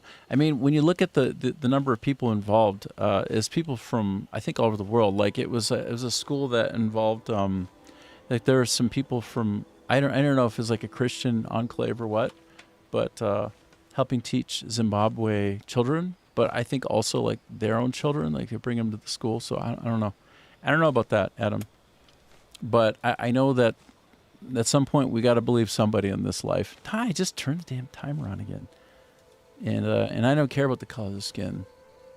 Documentary. I think he that's thinks you irrelevant. should look into this landing case that happened in Africa at the school. And I said to myself at the time, I mean, I've met a lot of people with white skin who just suck ass and can't be trusted, and I'd rather throw them into the trash bin than spend time with them. So, sorry, I'm probably going a little bit too far with that, but I mean, at some point we just gotta like that I trust was making people. a film on UFOs, and I dismissed it so quick. And we gotta like get past like what they look like. That's just insane. Like we don't pick what we look like. We're born a certain way, right? I'm probably going too far with this, but Because I thought you triggered my there's liberalism no a little way bit. Sorry. that a mass landing with the sheer volume of eyewitness testimony at a school in broad daylight could happen and the whole world not know about it. So I just walked away from that story for about 10 years. 10 years later, I'm doing an event at the National Press Club with Leslie Kane, who was part of the article I think in the we New York can Times probably that came watch out in this and get away with 2017. And she introduced me to this guy, Randall Nickerson. And she's like, oh, he's working on this landing case in Africa. Long story short, he's working on a film now. I think it's coming out next year, specifically on just that case. Dan Farah is producing it. And he said, I'm working on the case, and if you want to do something with me on it, a small piece, I could. So I got back into it. I licensed some of the footage that Dr. John Mack, the Harvard psychiatrist that came and interviewed the school children on camera within a week of it happening. He unfortunately looked the wrong way in London, got run down by a car and died. Oh. So I contacted the Institute with the help of Randall Nickerson. I licensed the archival footage. We tracked down the witnesses today. Sorry. We flew them. I'm trying to get the Wyvern in good view while we're listening because I think then it's still Crimson Desert, right? In from all Still different counts. corners of the world, brought them together. A lot of them were standing right next to each other. They came face to face, and one of the things I've realized was that there were roughly 100 kids in the playground, broad daylight, aerial school, Ruwa, Zimbabwe, 1994, and they got within some of them within arm's length of these beings, and brought these witnesses together for the first time in 20 years. And a lot of them hadn't even told their significant others, just because they said they were tired of having to defend this. And I myself didn't believe it when I first heard about it back in 1997. And that segment of the film is the most, in my opinion, is the most powerful segment, because it's very compelling. You've got all these children saying what they saw on camera after it happened, and then you see them 20 years later, and then we go to Africa and we meet with the headmistress, or she was a teacher at the time. We meet with other witnesses. We go to the landing site. We talk to people at the school. That case is absolutely, and it was witnessed by lots of other people in and around the area for several days before it chose a school to land. Oh. Really? It's so compelling because the children are all clearly, they're not actors. So as they're adults later, they're all talking about this moment, and it's like they had a religious experience together. Like they're all sharing it and talking about it, and you could tell it's like it's a deeply moving experience. If they were actors, they wouldn't have been able to do such a good job, because to convey the reality of that moment to them, to be able to have this interpretation of this event where they're all consistent in the story and they're all clearly still shook by this moment. It's really interesting, because if you had Adam that scene in Misner a says, movie, it would take like a Zimbabwe really good is also actor a country to pull it that's off. literally only known for murdering white people. Come on. I don't think it's only known for that. Resist the temptation. Resist it. Let's enjoy the possibility that there's some kind of hardcore account of Adam UFO Misner visiting. says, quick name a fact about Zimbabwe. Quick, avoid slipping into small-minded thinking. And they'd probably need multiple Come on, takes. They'd you're probably better want to than get the that. best one. But those kids, the way they were talking about it and the way they were drawing it, you're like, wow, it really does seem like something happened to them. I know how credible that the testimony of the children is, because my partner Rebecca, she's never had much of an interest in what I do, making documentaries on UFOs. I do other things as well, but when I was reviewing in the studio the archival interview of the children, she just dropped off a cup of coffee and she stopped and went, "Oh my God, those children are not lying. This is the most amazing thing I've ever seen." Because look, I ask your audience to don't take it from me.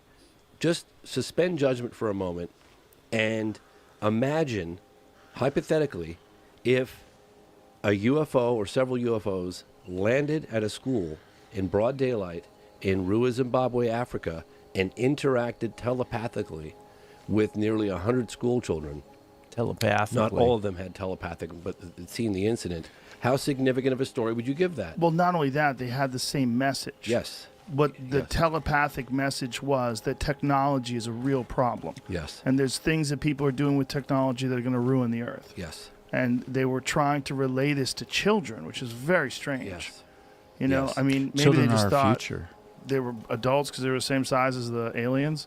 I mean, do you think they knew that they were children? Do you think they understood that it was a school? I mean, this is all speculation, Yeah, right? but no, I definitely had to ask myself, look, during the production of the film, Paula Harris actually turned me on to another landing case that happened in Australia in 1966 at a school. And this time there were roughly 300 witnesses that saw a disc land right outside a playground in Australia. And we went to Australia and investigated that case, went to the landing site, talked to eyewitness testimony, people that jumped the fence at the school playground and ran over to where this thing landed. And then we even interviewed a guy who snapped a photograph of a disc, a Polaroid, back in 1966.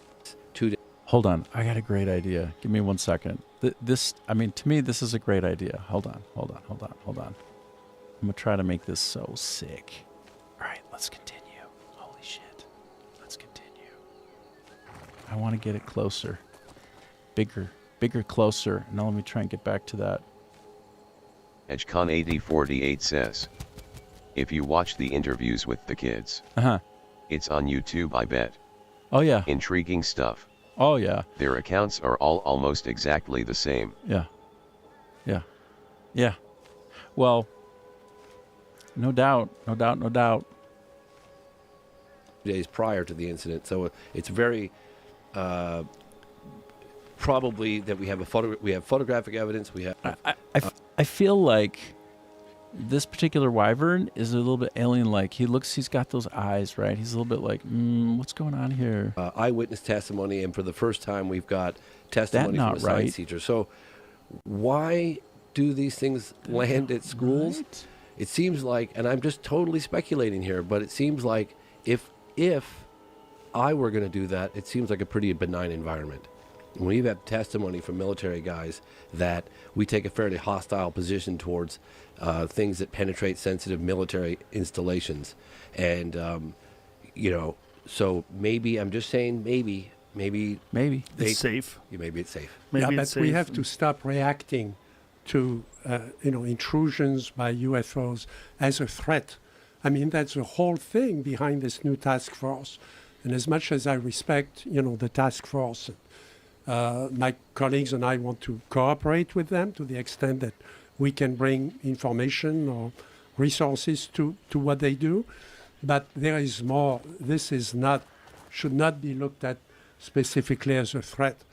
I mean, with the phenomena that we observe, I mean, if they wanted to blow up those F-18s, they could do it, okay? Obviously, that's not what it's all about. And this idea of just labeling it all as a threat because it's unknown, all right, so that's a wrong idea. We got a little flavor of that, and you're saying I should actually look at some of these interviews? All right. RUWU, how do I do it? Oh,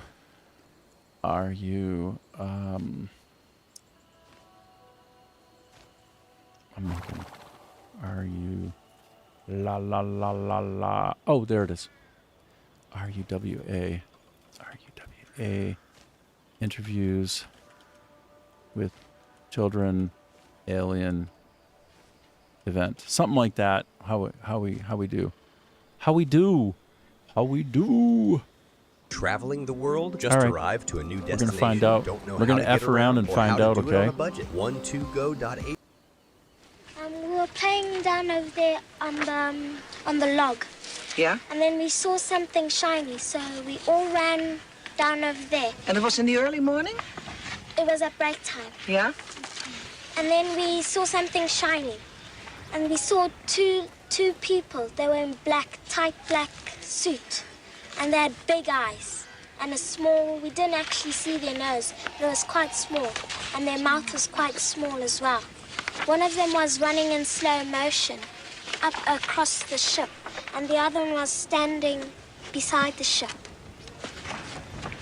Yeah, you made a drawing, huh? It looked like this? No, something like that.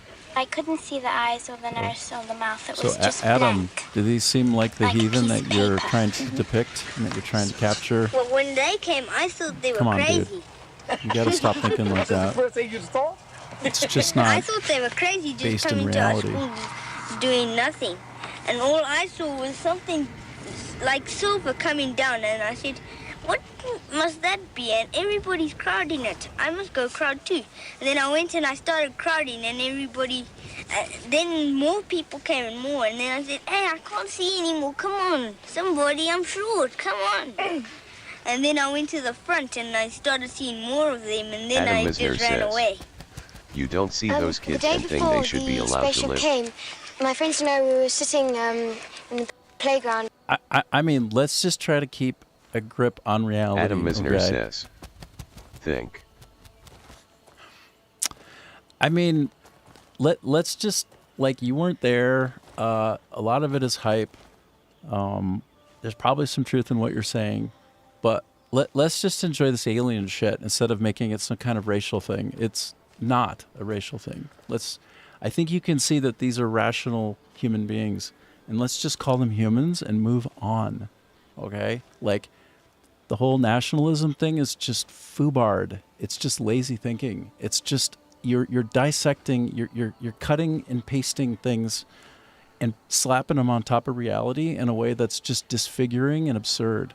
That's what I think. I mean, that particular line of thinking, I get it, I understand, I can see the points of view in it, but it's also batshit crazy and lazy thinking. Like, Let's just be in the real world for a little bit and have an open mind and just like listen to the kids.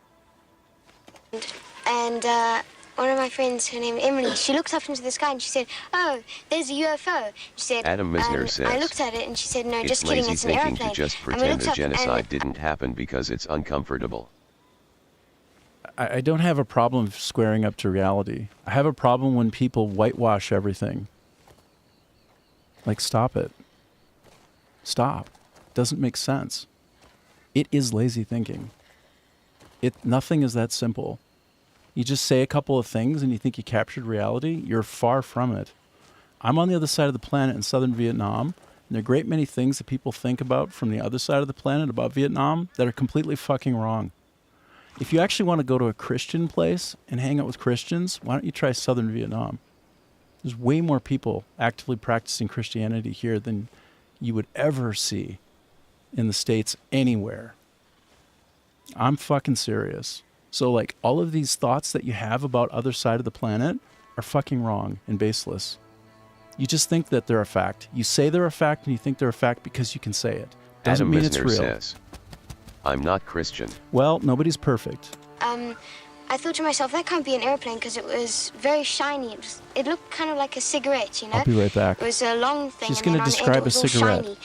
And, I'll be right back, okay? Just give me a sec. So I said, maybe it is a UFO. So we were all kind of like getting scared now. And then the day that it happened, then we started thinking, yeah, there must have been a UFO in the sky. Because my brother also saw it, but he's left the school now. It was sort of like a round shape, sort of like a plate, sort of like two plates that were sort of like on top of each other. Then there was sort of like the hole, the hatch for it, and it was sort of like in between two trees. But you couldn't see that clearly, and it was just silver all over. And I didn't see any men or something like that. You saw one UFO, but surrounded by little ones? Yeah, one big one. One spaceship. Yeah? With little ones around. Yeah, let me see. Let me see your drawing. One big one. One big ship and then small ones surrounding it with there were lights Yeah. surrounding the ship. Like Sean's, huh? This is Sean's drawing. Yes. Yeah, basically. Yeah. And, okay, one landed, the big one landed, and the And two then aliens came out. Yes.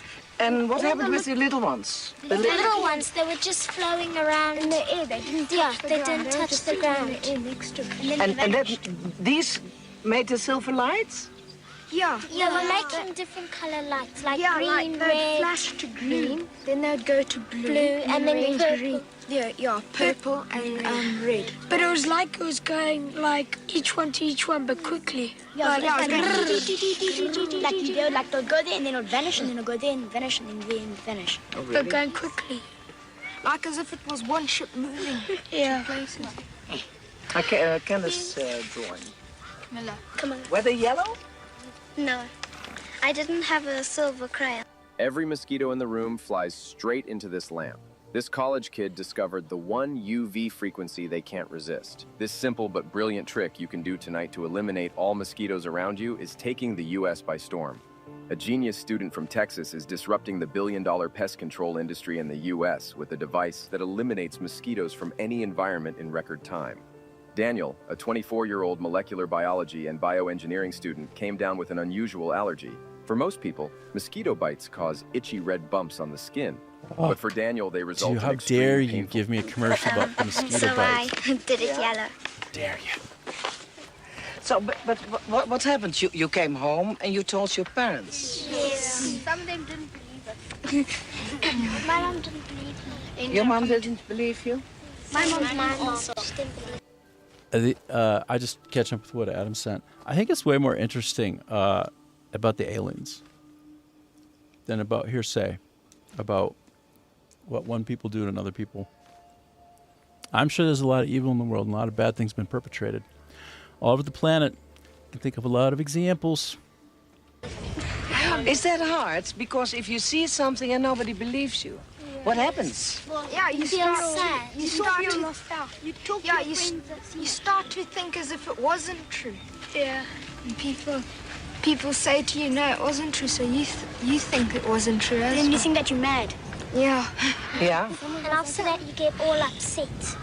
Yeah, and everyone starts teasing. And my friends over the road, when I go there and I tell them about it, they just say, oh, he believes in aliens, oh, he's stupid. You've seen too many movies. Yeah. Was there nobody in your neighborhood who believed you? Yeah, my mom and dad believed me. My granny and my granddad believed me, but my uncle didn't. Where the spaceship had landed, all the insects and ants and stuff like that were all dead, and there was a huge black mark there.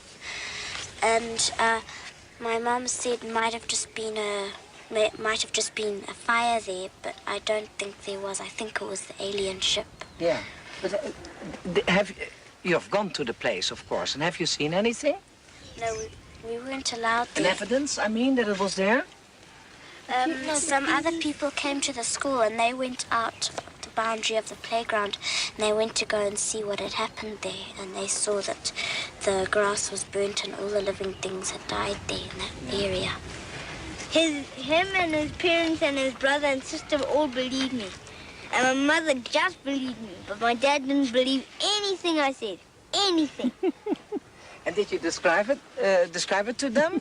Exactly what happened? Yeah, and I drew it on a paper and I said, Daddy, this is what it looked like. And then he saw it well and he said, Michael, I think you're telling the truth now. And then that's all he said of it, and that's all. Who was scared? Not all of you, huh? Who was dreaming about it since then? Yes. In a bad way? Bad way. Yeah, in a bad way? No, tell me first in a bad way. Why? You have nightmares about it? Yes, I used to, but then after about a year, I stopped dreaming about it. Mm-hmm. I dreamt that the same one I saw without hair, he came into my bedroom and he took me from my bed. Did you dream that? Yes. Yeah? And then I just screamed. I woke up and screamed. And what did your mom say? Well, she just kept on saying it was a nightmare. She didn't really believe me. I wasn't scared a bit. I wasn't scared a bit. Not at all. Nothing. It was all fun. That shit was easy and fun. I heard this lady on TV. I think it was Jill Dark. And she said this lady got kidnapped and she had babies that were aliens. That's what you're afraid of. Yes. Yeah. I think the aliens came because they are curious like us. And, well, they want to learn about us and we want to learn about them. Some people say that people are saying that the aliens came to warn us something's going to happen, that something bad is going to happen to the Earth. I think they came here to try and warn us that the children that because we're young. We've got a long time. We've got a long time till we die. To warn us that when we're older, there's something going to happen to the Earth. Yeah, not to pollute. Because we're young, we can still prevent it. Yeah. Do you still have all that feeling? That as a child you can do a lot? Yeah, I have it. Yeah? Do you feel, as a child, do you feel privileged? Or do you think, next time if the UFO is coming, please go to another school? No, I feel privileged. You feel privileged that you saw it? I'd love them to come back and you could see them again. This is very But interesting. only this time closer. What do you want to say? The only thing I want to know, when are we going to be on TV? All right. You are on TV. We sent you the cassette. The future of human longevity starts here. Futures of Introducing the longevity Hume Band 2.0. is skipping. Oh, so there you have it. Interesting, huh? So interesting.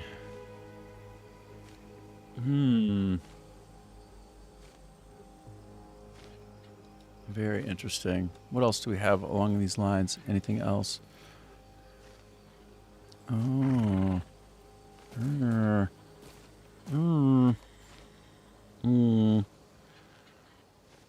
So cool. So freaky. So. All right. So there we go. There's our little digression into the UFO realm from accounts of Ruwa, probably not saying it right, in Zimbabwe, on the continent of Africa, and little enclave there that was visited by little alien, by little green things. Well, with the big old eyes and all of that. Scary. So scary.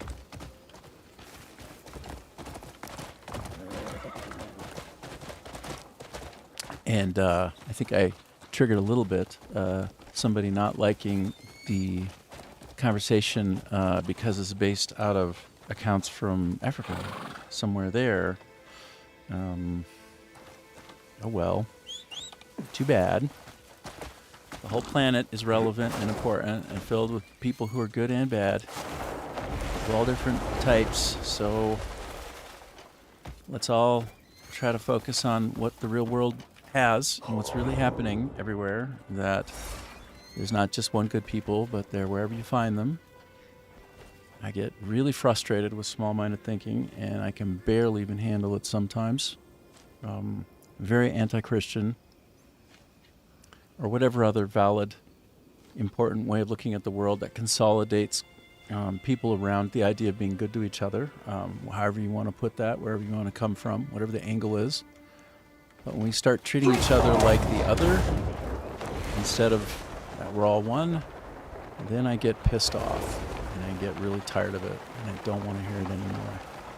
I just can't handle the default of hate and mistrust and fear. Just, the world is never going to get better with that attitude. And it's not a reflection of reality. It's a reflection of fear. And I'm just tired of it. Today, I can't handle it anymore. I just can't hear that bullshit. Like, stop it.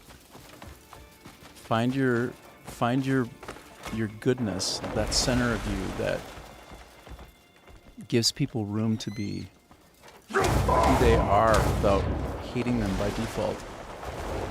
It's infuriating. Sometimes I just can't handle it. Stop it.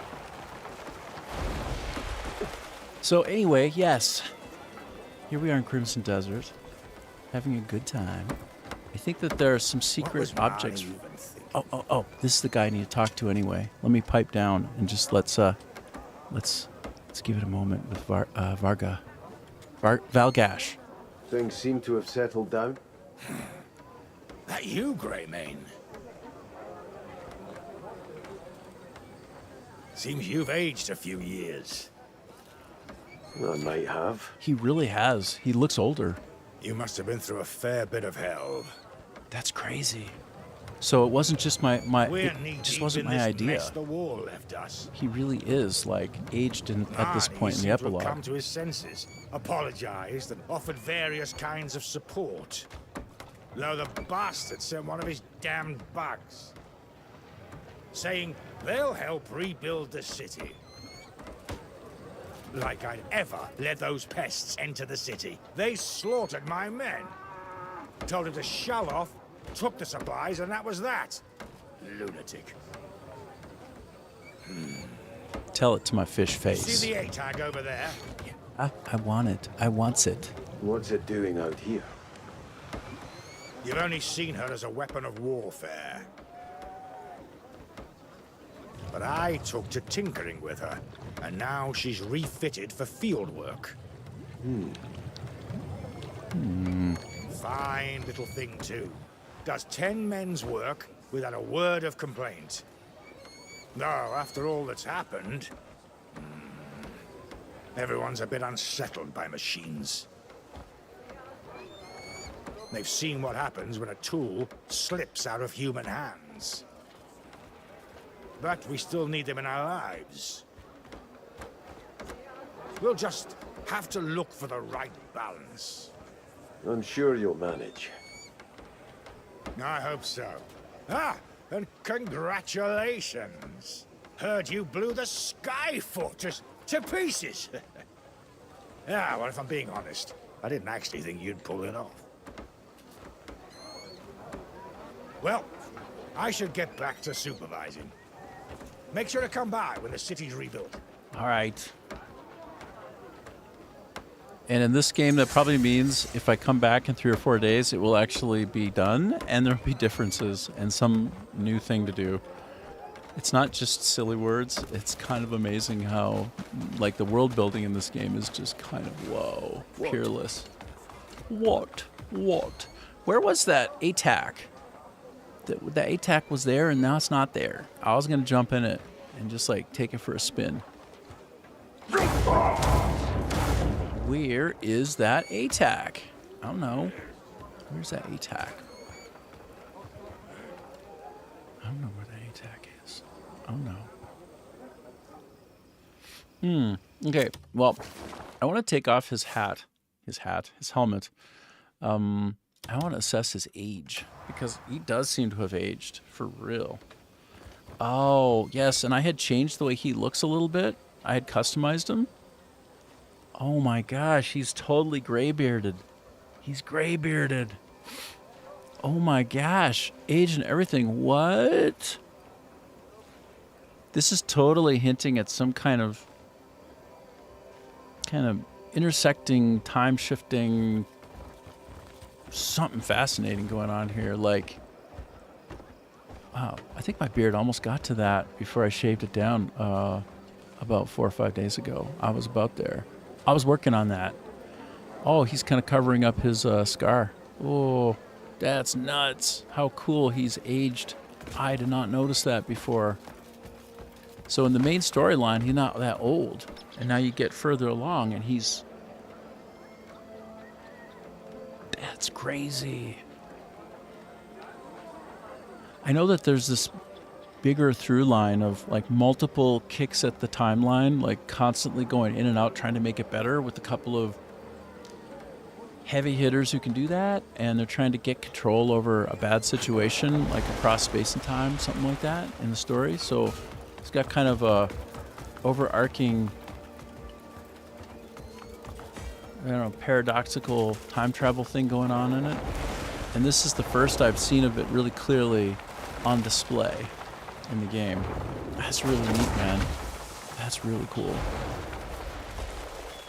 Wow, that's wild. I wonder if there's any nearby fast travel points I can just scoop up while I'm around. I don't think so.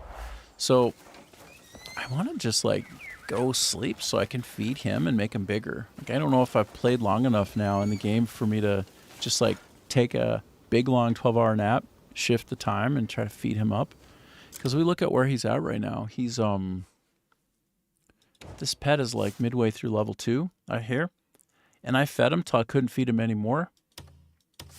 You know, right down here where my mouse pointer is. So I want to get him to level 3 and beyond. I want to get to the point where apparently he becomes a flyable mount, which is incredibly cool. Since the last time I was on playing a bunch, I had found a way to pick up and basically think about that I can feed anything and can it become a pet? And I began discovering, oh my gosh, everything can be. So apparently I can make my pet count go all the way up to 100. Like, I'm capped at 135 right now, but I'm sure I can pump that number up. Right now I got rookie numbers. Everywhere I look, it's all rookie numbers. I can make him closer to the pros. I can do it. This game is insane. So now my next place to visit in the epilogue is Delicia. Putting a bow on everything everywhere, step by step. And let's give that a shot right now, shall we?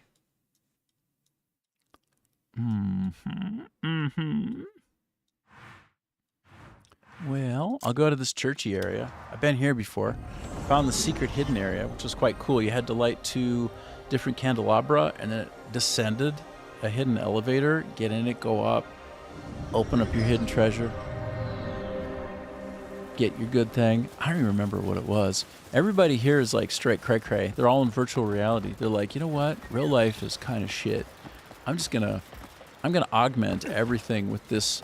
I'm gonna put a big old pot in my head, and that's what's up. In order for me to pass through, I think I have to like be like one of them. And so I gotta go put on my silly hat. Go find my silly hat. Put on this. I put on this. I wear it. Wait, what? No. What? No.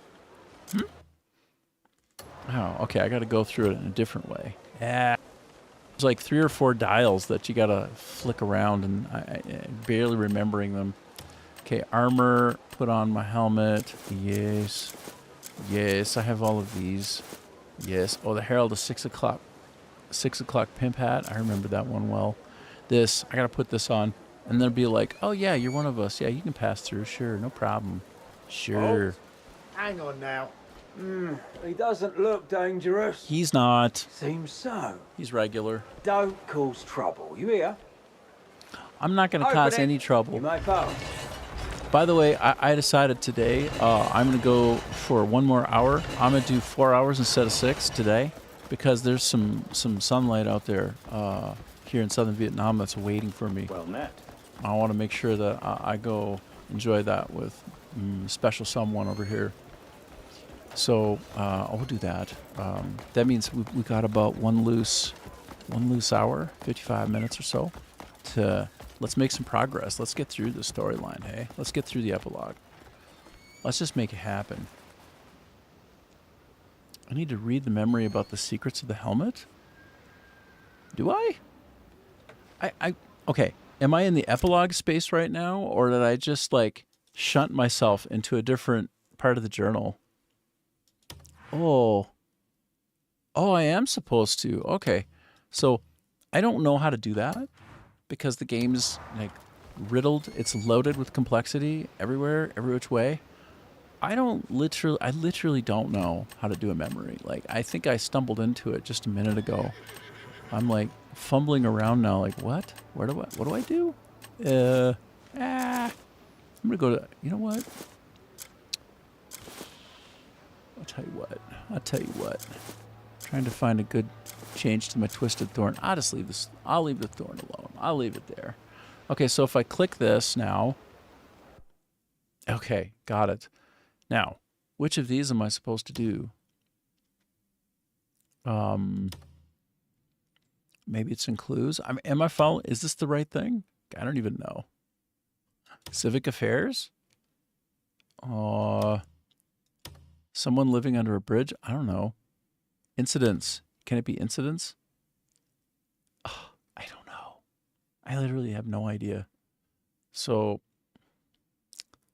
man, bosses. Sir Catfish. Oh, if I want to remember it. Oh, this might be the area. I might have found it.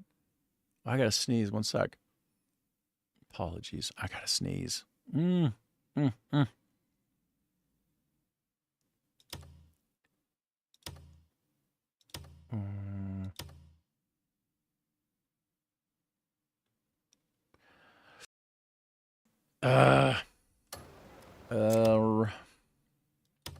Okay, so apparently I need to read the memory about the secrets of the helmet, but where? Key to taking down the flying fortress. Oh, wait a minute.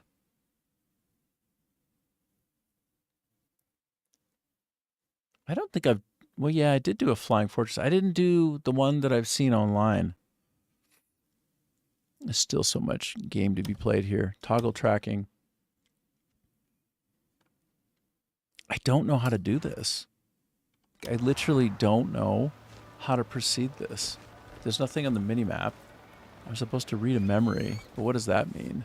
Read a memory, you know? Read a memory. Read a memory about the secrets of the helmet. Okay, so if I try again to click this. Okay, something about secret of the helmet memory. So would it be contained in one of these? I literally have no idea.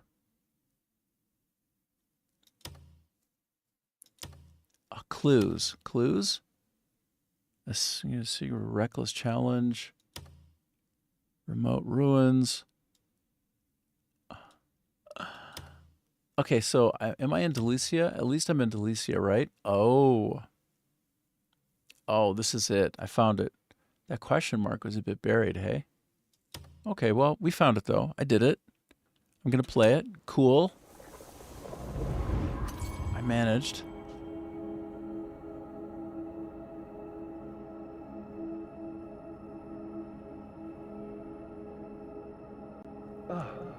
It's recorded. First, allow me to congratulate you. This over here. You've reached this memory at last. Your persistence and effort deserve applause. Now, to the heart of the matter. Do you recall what I said at the start? That the Visione meddles with the user's mind? Go on. In truth, that's no flaw. It's by design. The Visione doesn't simply record its surroundings. It reads and stores the user's emotions, and that data is delivered straight to me. Its master. The subject's emotions, thoughts, even the actions stirred within them. That's what I was after. I sought to learn what truly moves a human to act. So now, I must thank you. If my calculations are correct, I have surpassed my creator. Thanks to you, I'll evolve even further.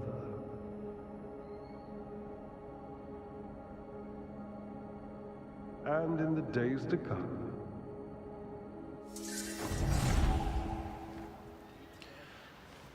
Sweet. Okay. Evolving the city main quest. Now I speak with Duke Wells, and he's another far distance away from here. I'm gonna search up. What am I gonna search up? Okay, this is a bit of a archer. This guy's quite interesting. I want to say this guy is real interesting.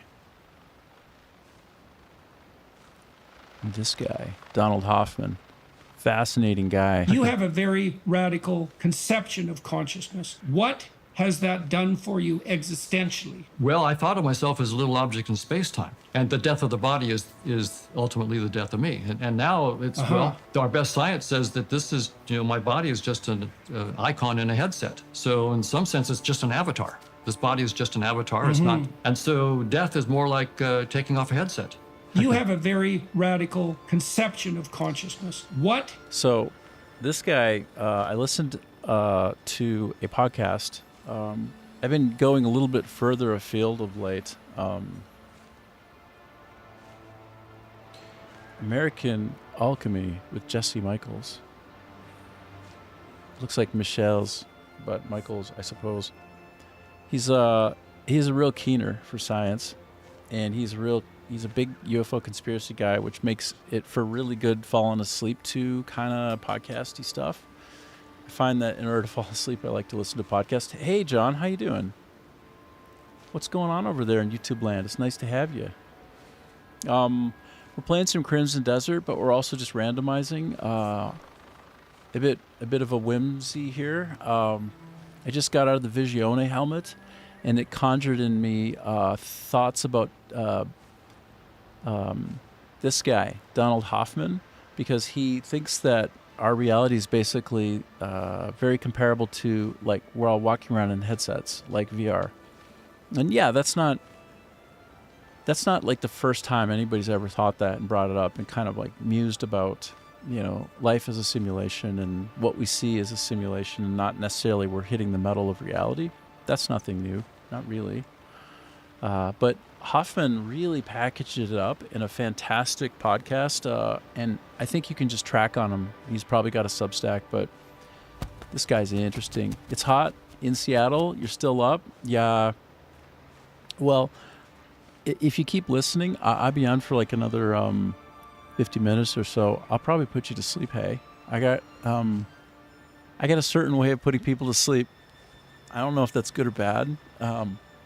But if you're sleepy and it's hot and you want to just try to like fall asleep, just put your phone, if that's how you're listening, off to the side and just let me lull you to sleep. It'll probably happen. Donald Hoffman is interesting though, hey. He's got a lot of contacts with other people that I'm really down with, like Michael Levin. Michael Levin is probably the alpha and omega of biologists on the planet right now. He's incredible. Michael Levin is just some kind of genius. The experiments he's running are spectacular.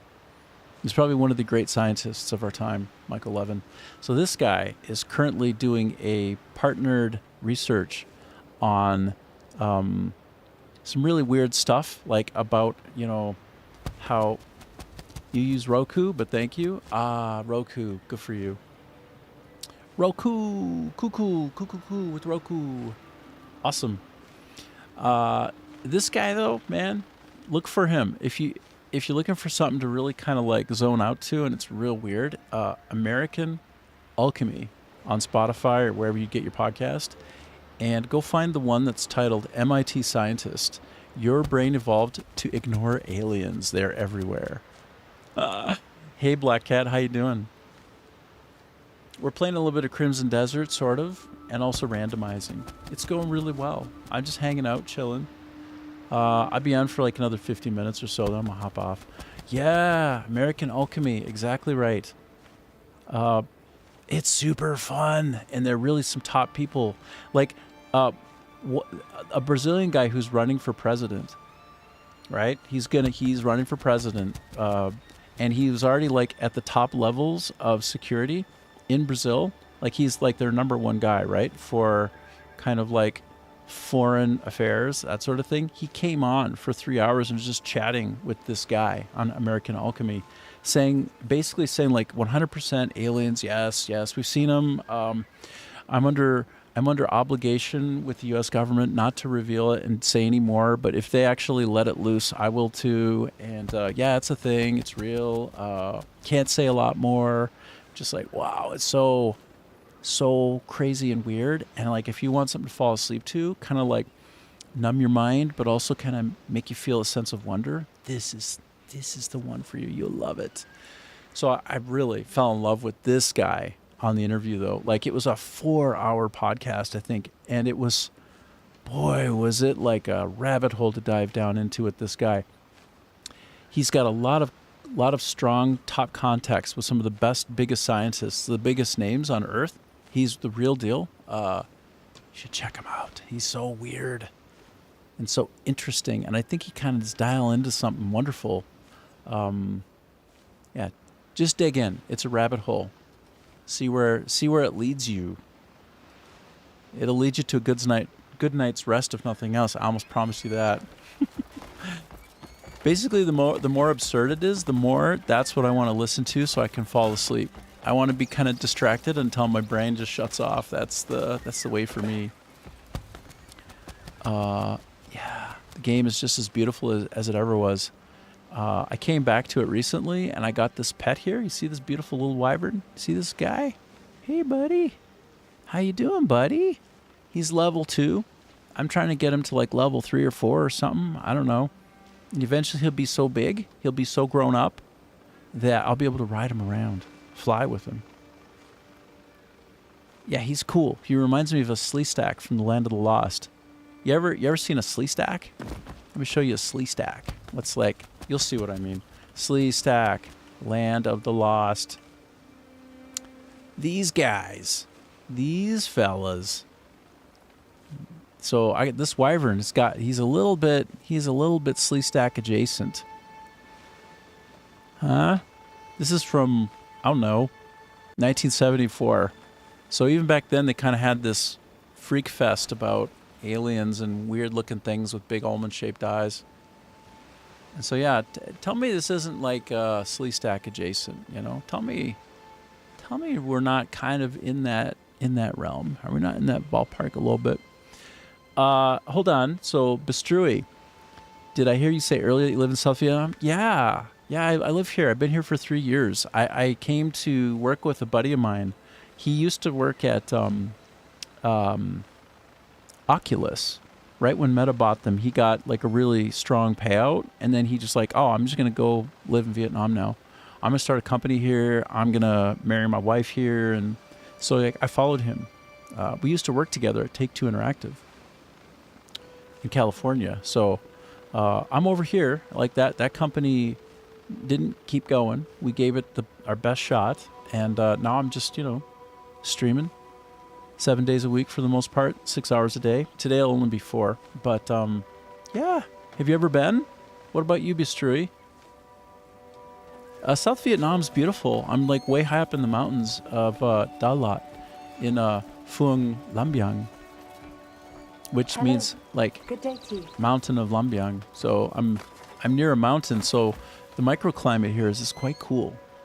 You know, like when you're near a mountain, like one side is going to be a certain way, other side's going to be the other way. This is the cool side.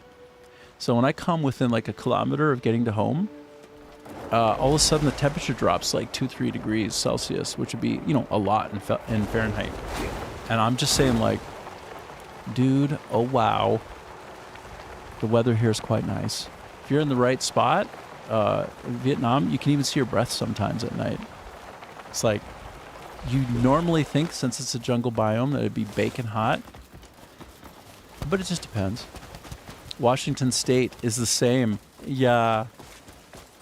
I used to work remotely into Washington for a company called Mythical, and I loved it.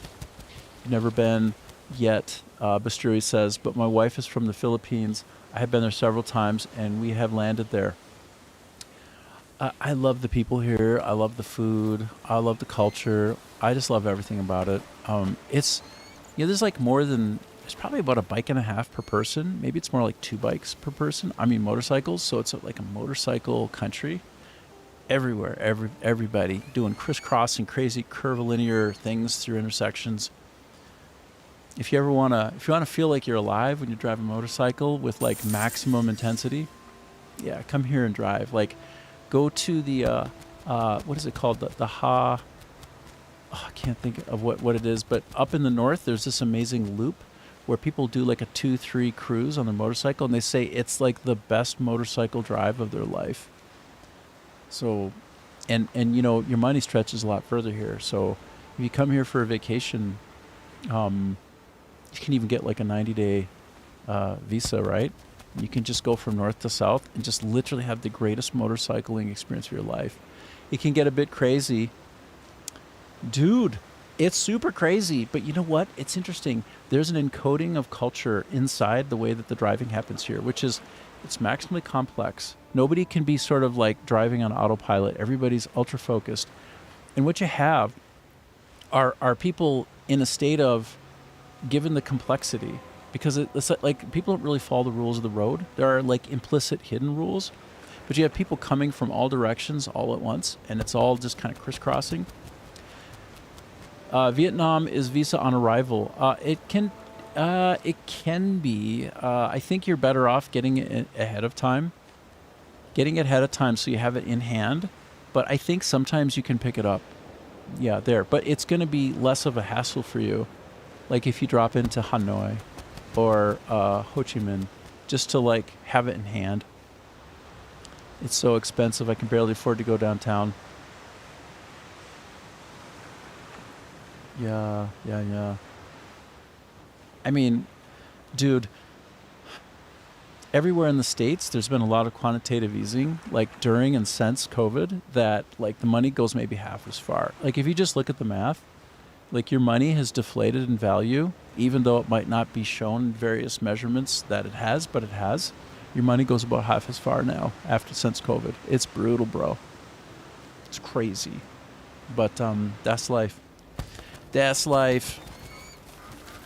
Yeah, but it's a beautiful driving culture here, and one of the things that you see come out, like the expression of the culture, is people, they turn onto a road without looking.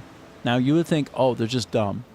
They're not dumb. Like I believe that Asia Pacific has, in terms of the big data, the highest overall IQ per large area of anywhere on Earth.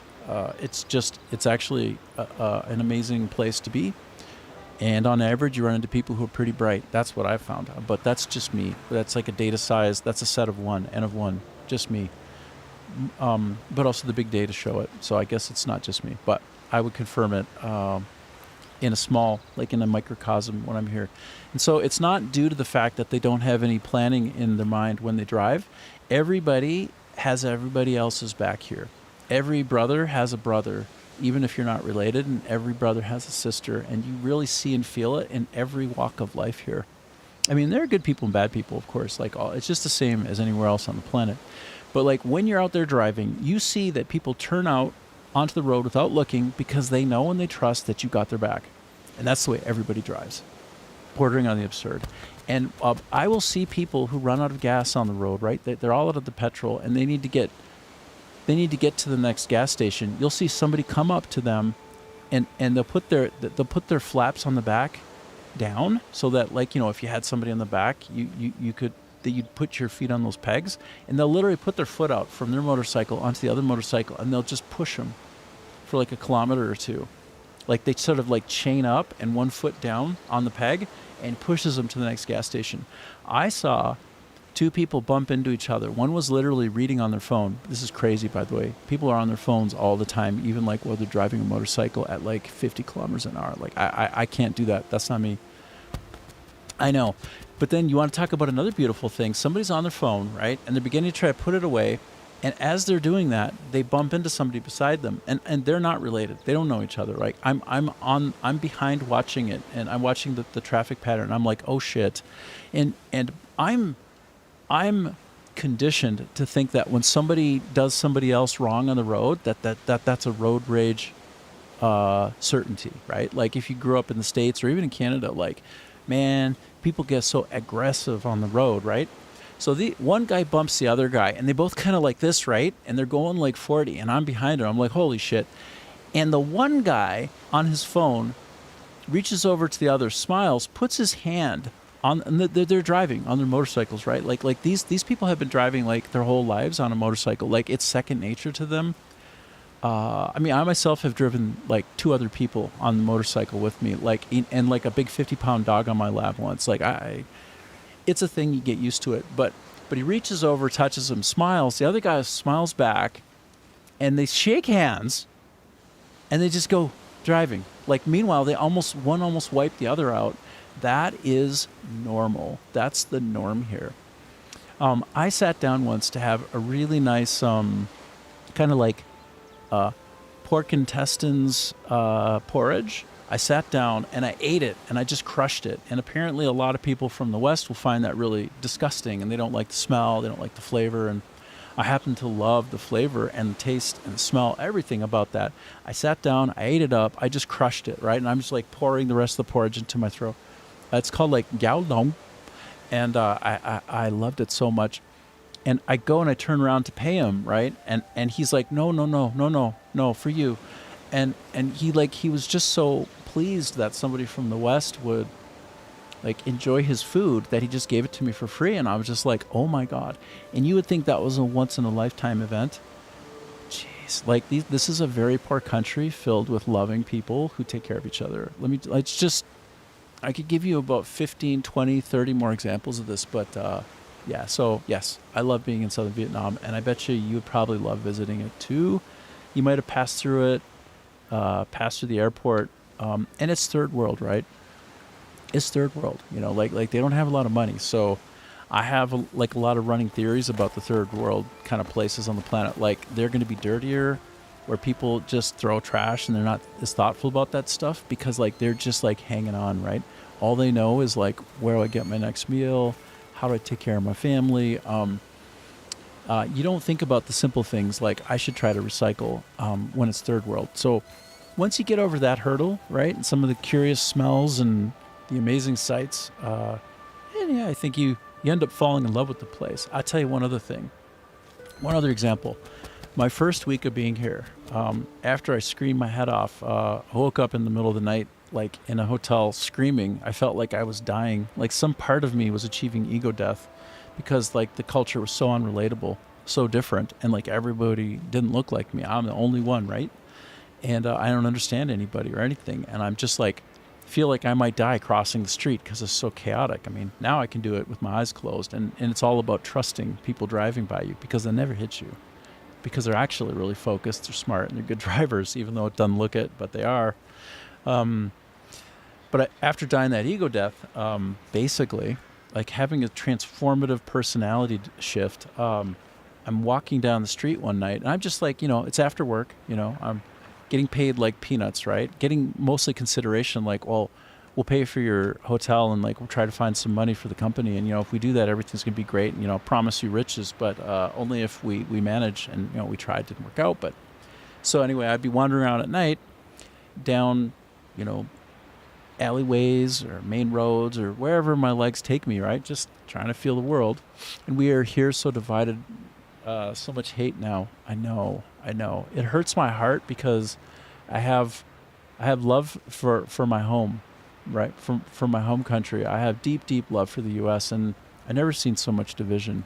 And you get to know better your country from the outside looking in, at least in part, in a way that people on the inside end up not having the benefit to see. And like, listen, like there's a lot more in common in the United States of America than there are differences.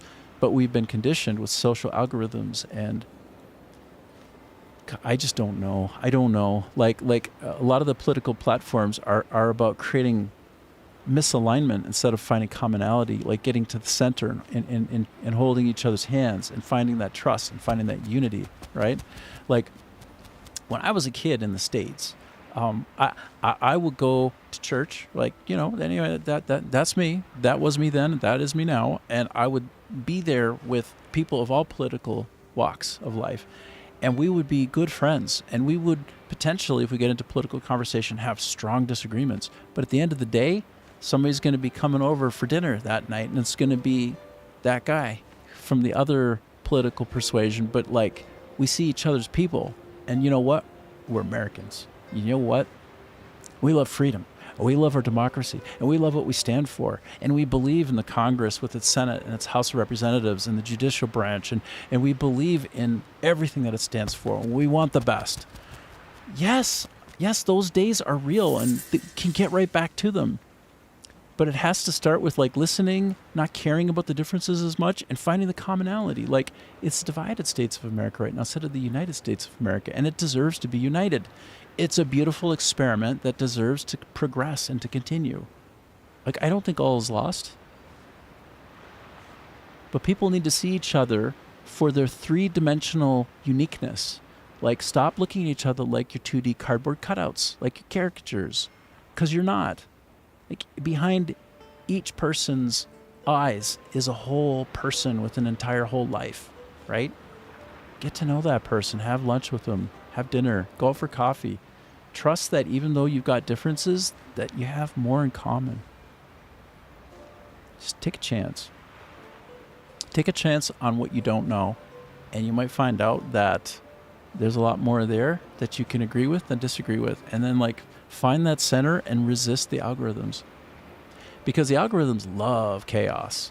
They love to keep your attention by making you all hot and bothered and like, you know, how are you different, not how are you the same. Anyway, like I love the states and I love the federal and I love the umbrella to protect the states and then the autonomy where it can exist per state. And that's a beautiful experiment. Get back to that. Get back.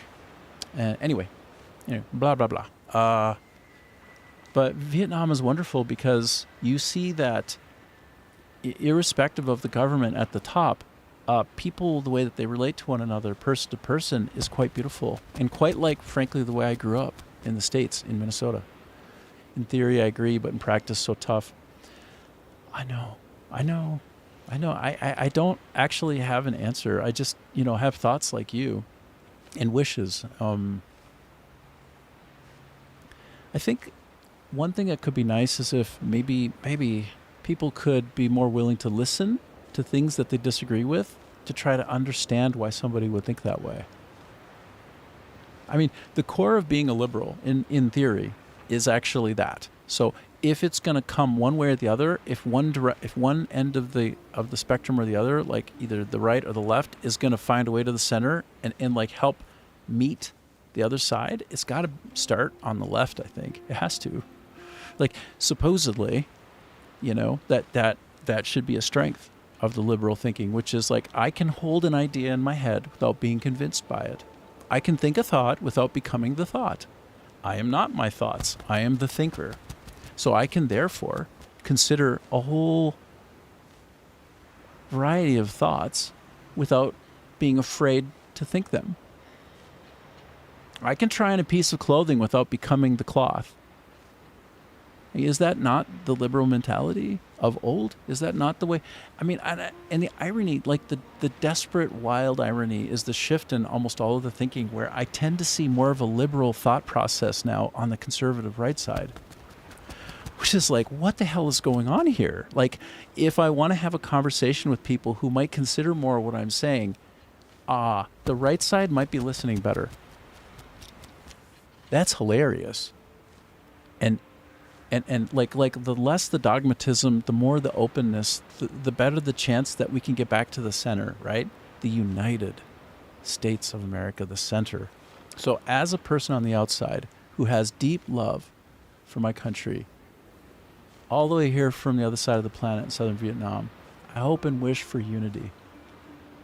Resist the algorithms. They're lying. They're just trying to keep your attention, and they're content. And by the way, the court of law has even found them guilty of this. All right? You get served the vile stuff that keeps your attention longer, because the way that our human brain works is a positive thing is half as powerful as a negative thing. Gaming Blown, hello. You may have joined at a bad time or a good time. I'm on for another 25 minutes, and then I'm going to call it short of 4 out of 6 hours instead of like my normal 6. But I have somebody from Washington, John, who's just chatting with me, and then I also have Bistrui, who has passed through southern Vietnam a bit. John says, sadly for me, I've tried, and the hate is so loud. I know. Thank you. I will. I have such a good time. There'll be some daylight left for me when I get up out of my chair. Go do something kind of fun in the daylight. Like, what? Yeah,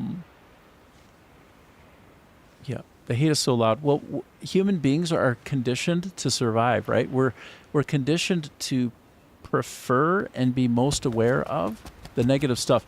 Exactly. Like here in southern Vietnam, in the mountains, the ozone layer is very thin. So literally people, even if it's hot, will wear long sleeve shirts and wear like hats so that they don't get a sunburn. So you see the average person here, like the person who lives here, like wearing a lot of clothing and showing almost no skin. And then you'll see the tourists, and you know, bless them, they're so cool, they're so great. I love seeing them. They're all over the place here in Dalat, where I'm at. They will be in t-shirts, and I'm like, well, I'm worried about your skin. Later tonight, you're gonna look like a lobster, bro. Sorry, but you can't stop every single person and tell them that they better have some suntan lotion on, because it's excessive. But yeah, people don't realize about the sunburn. It's real here. Got to keep you got to keep your skin out of the sun, even if it doesn't seem like it's so hot. Oh, you'll get cooked, bro. You'll get fried. You look like a lobster. But yeah, John, yeah, I don't know. Like, I have the unique positioning for myself, where I've been on the, like, I have one side of my family that's predominantly liberal and the other side predominantly conservative. So I get it both ways. I get to see both things, and I kind of a la carte in it. You say it's 2 a.m. at the moment. Wish we could have a long conversation. Hugs. Yeah, thank you so much, and have a good sleep. I hope you have good sleeps. Yeah, wonderful having you. See you again.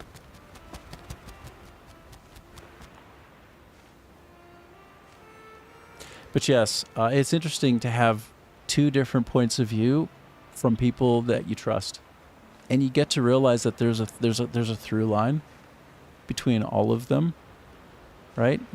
When you are allowed to see both sides freely and trust both sides freely, you come away with a different worldview, which is the social algorithms are tricking us. We're being deceived by the system in a way, and I don't want to sound conspiratorial. I don't mean to be that. But what I do mean is go out and have a nice dinner with somebody you disagree with and just get to know them. You're going to find out that you got a lot more in common than you don't. And that's a beautiful thing. And it's waiting for you. Everywhere on Earth, it's like that from what I've seen. Everywhere I've been. We're all just one people. So remember to treat each other good. Like that woman you see over there, that's your sister. Or that guy over there, that's your brother. And the world would be so much better for everybody. You've been ghosted from the main section of your family. Yeah. Yeah. I hear you. It's brutal, dude. It's tough. If you don't have that closeness from your immediate family, it can really hurt. Well, hang in there and stay strong, and realize that you're important, right?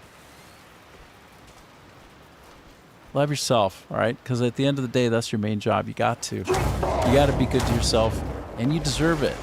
And you know better than anybody. You deserve it. If you don't think it, I'll think it for you. You have chosen family. So that phrase, blood is thicker than water, apparently is the opposite of what most people think. It's actually about how friends and the people that you elect to be around and who elect to be around you, that's the tightest bond. And it's thicker than water. That kind of family connection that you opt into mutually is your best good family. I think that's actually what that particular aphorism means. People usually think it's the opposite. It happens. People take it the opposite way sometimes. Yeah, exactly. Well, good on you. Heck yeah. Heck yeah. Well, I hope you get really nice sleep and you have good dreams. You say if everyone had that outlook, the entire world would be a better place. Seems like the powers that be don't want us getting along. Yeah. Well, when you look at the quantitative easing, if you don't know what quantitative easing is, look that up. 2/3 of all dollars printed in Canada were done. Yes. See you. Have a good one. In the last few years, and that means the people who have more end up having more, and those less have less. But yeah, hugs to you too. Have a good one. Take care. See you again. Yeah, it's a world, man. It's a weird world, but I guess what we can do is just try to find ways to be happy with the time that we have and to be good to others who are there with us. And maybe to think better thoughts where we can. Oh, a platypus. I'm going to try to make him my pet. I want this weirdo. Oh, boy. All I have to do is figure out what he likes to eat. And if I have it, I'll make him my pet. You'll see. Oh, you'll see. No, he doesn't want that. Does he want a big fat pumpkin? How about potato? Gu kwatai. Maybe he would like to eat that. No? Oh, actually. What about a sea bream? Okay, we're working on it. He's probably vegetarian. Come to think of it, maybe he likes. Oh, he's a weird one. What does this guy like to eat? I don't even know. Maybe he just wants to gorge on raspberries. No. What about oats? What about horns? What about acorns? What about mushroom? You like mushroom? What do you like? What do you need? Maybe he just wants to chomp on flowers. I don't know. Maybe he likes peonies. Maybe it's like that Sephora action. Maybe he likes bugs. Does he like bugs? He doesn't like bugs. Well, maybe he likes some kind of cockroach. Maybe he likes some sort of wharf cockroach. What about... I am trying to find what this thing might like to eat, and it seems like this platypus ain't eating anything I'm throwing down. Doesn't like grasshoppers. What do you like? That's all my food. Unless he likes cooked food. That'd be amazing. Do you like cooked food, bro? I'll give you my cooked food. Eat that cooked food. Get it in your mouth. Come on. I got a platypus in my hand. And all the desires in the world are on dragon claw horn. Wow. I don't think I can feed that. Can I feed that? I just use them. What does that mean? It reduces the remaining cooldown to summon the Black Star. That's lame. I mean, it's super cool, but I didn't want to waste it, and I just wasted it. Oh my gosh. I just realized something. I might not be able to feed it and make it love me if I have a pet out currently.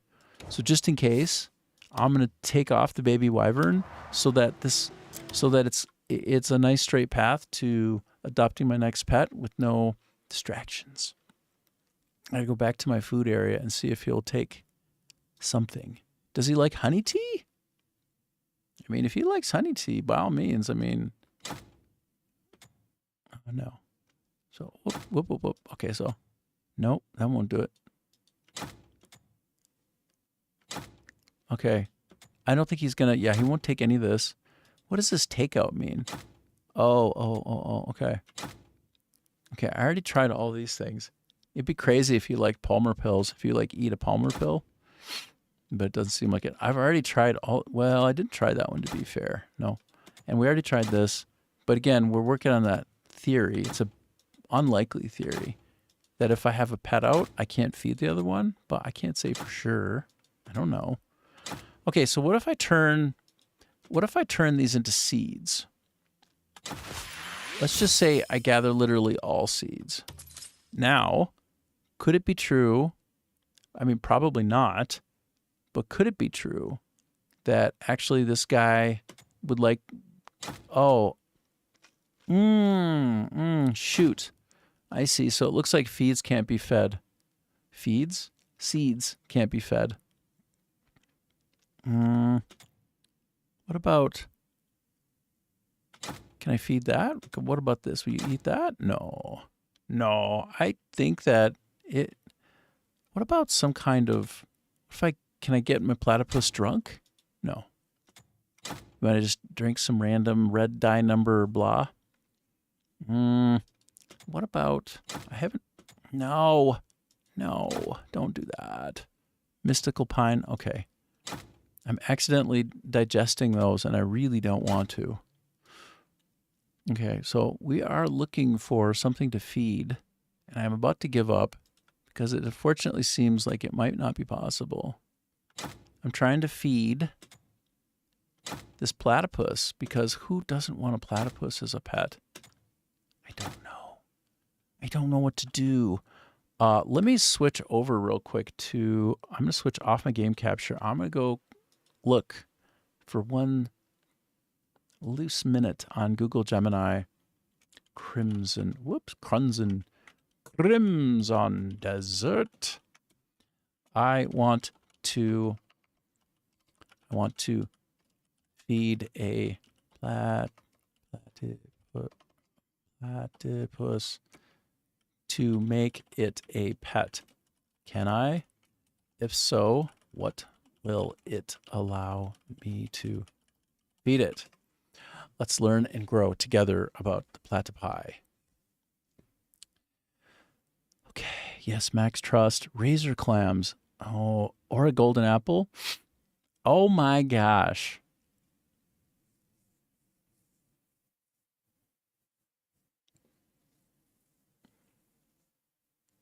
Okay. Okay, so we have our answer. Platypus-like invertebrates. Yeah.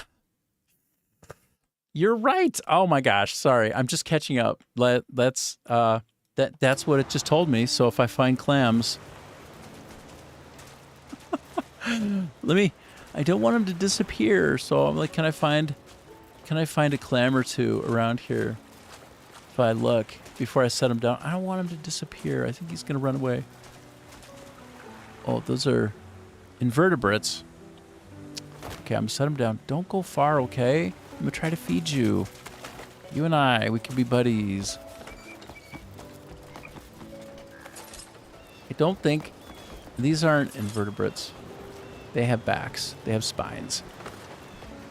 I'm going to lose that platypus, aren't I? Well, I think I need to find those clams or the mussels. I don't know if I find them like we're golden. Oh, I've never been here before? That figures. Of course I haven't. I have to fight these guys first, so let's do some kind of kick-assery.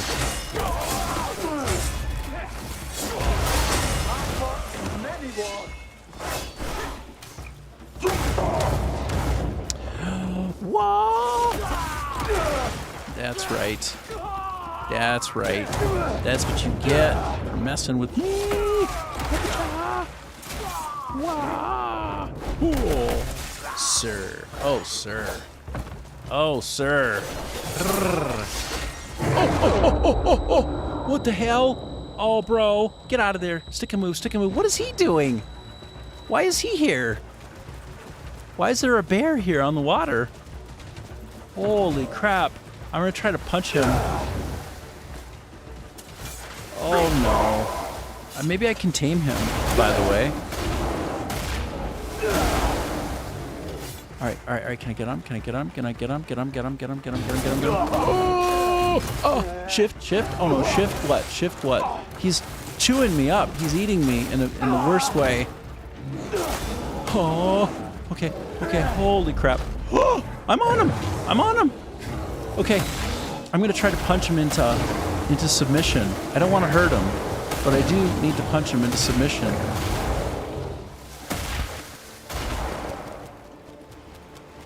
Okay. Can I get on him now? No. Get up. No.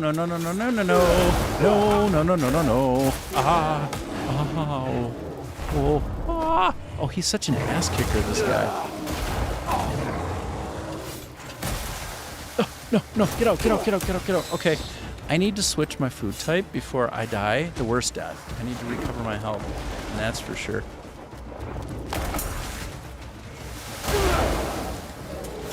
Oh! Again, he's just mauling me. Boom. Oh, I'm all out of spirit, bro. My spirit not coming. Oh, freshwater clam. I found freshwater clams. Oh. So I can feed that platypus if I can find him if I don't die. This is all getting very touch and go right now. All very touch and go. Get out. Stick and move. No, I don't want to hurt him. I want to make him my pet. Somehow. Some way. Oh, get off. Get on him. No, get him. Oh, when he stops like that, I think I can get on him and make him my pet. Don't quote me on it, but I think it's possible.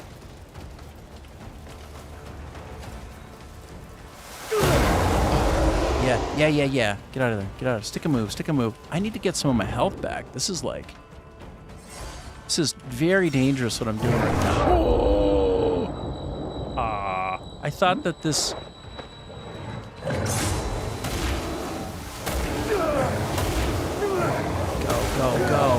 Go. Again, I don't want to hurt you, but I gotta do what I gotta do. Can I recover? I'm in slow-mo. Oh, get out. How do I need to recover spirit? Because when you spirit punch him, you can kind of knock him out of his senses, and then you can jump on him and make him your pet potentially. So it's a good thing. Oh, and if I do a third time, I might accidentally kill him, and I don't want to do that. Get on. Ride. Bro, this is it. I just need to, do I have meat? I need to feed him meat. Will he take cooked meat? Because I don't have any raw meat. Come on, don't be that guy. Enjoy. He won't. He only likes the raw meat, bro. Dude.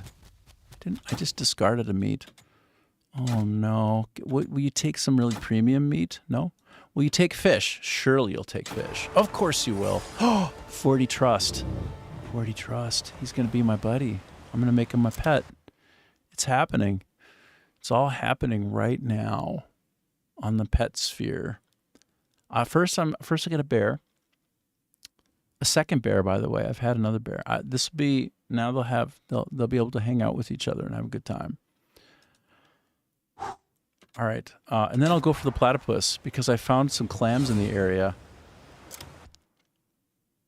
Clams in my area? That's right. I got clams in my area. And this is it. Take him in. Absolutely. There. He's mount registered. That's my buddy now. Okay. Now, all I got to do, it's nice that you're not trying to kill me anymore. I appreciate it. Here's a freshwater clam. Okay, I'm looking for more freshwater clams. Probably need 2 or 3 is my guess. A fly? Probably not. Just need to kind of take my time. look around for any clams, and then I go back and try to find that platypus. And then I feel like I've had a great day of pet hunting. Like, done a real good job. Thank you. Thanks, John. Yeah. Yeah, for sure. For sure. But now I'm looking for the invertebrates. As John pointed out, I'm likely to find those invertebrates. And that they will be enjoyed by the platypus. And and Google Gemini agreed with me. He's like, well, you're going to want to get those clams. Oh, those spineless things that the platypus loves. But I sure can't find them. Maybe I'm in too rocky of a region. I just need to keep looking. Eventually I'll find 2 or 3 of them, and then we'll be golden. Maybe a little bit closer to the water, I suppose.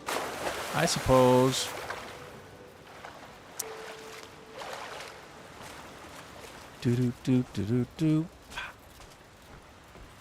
Okay, I'm taking my time, looking for any clams. If I get close enough, they'll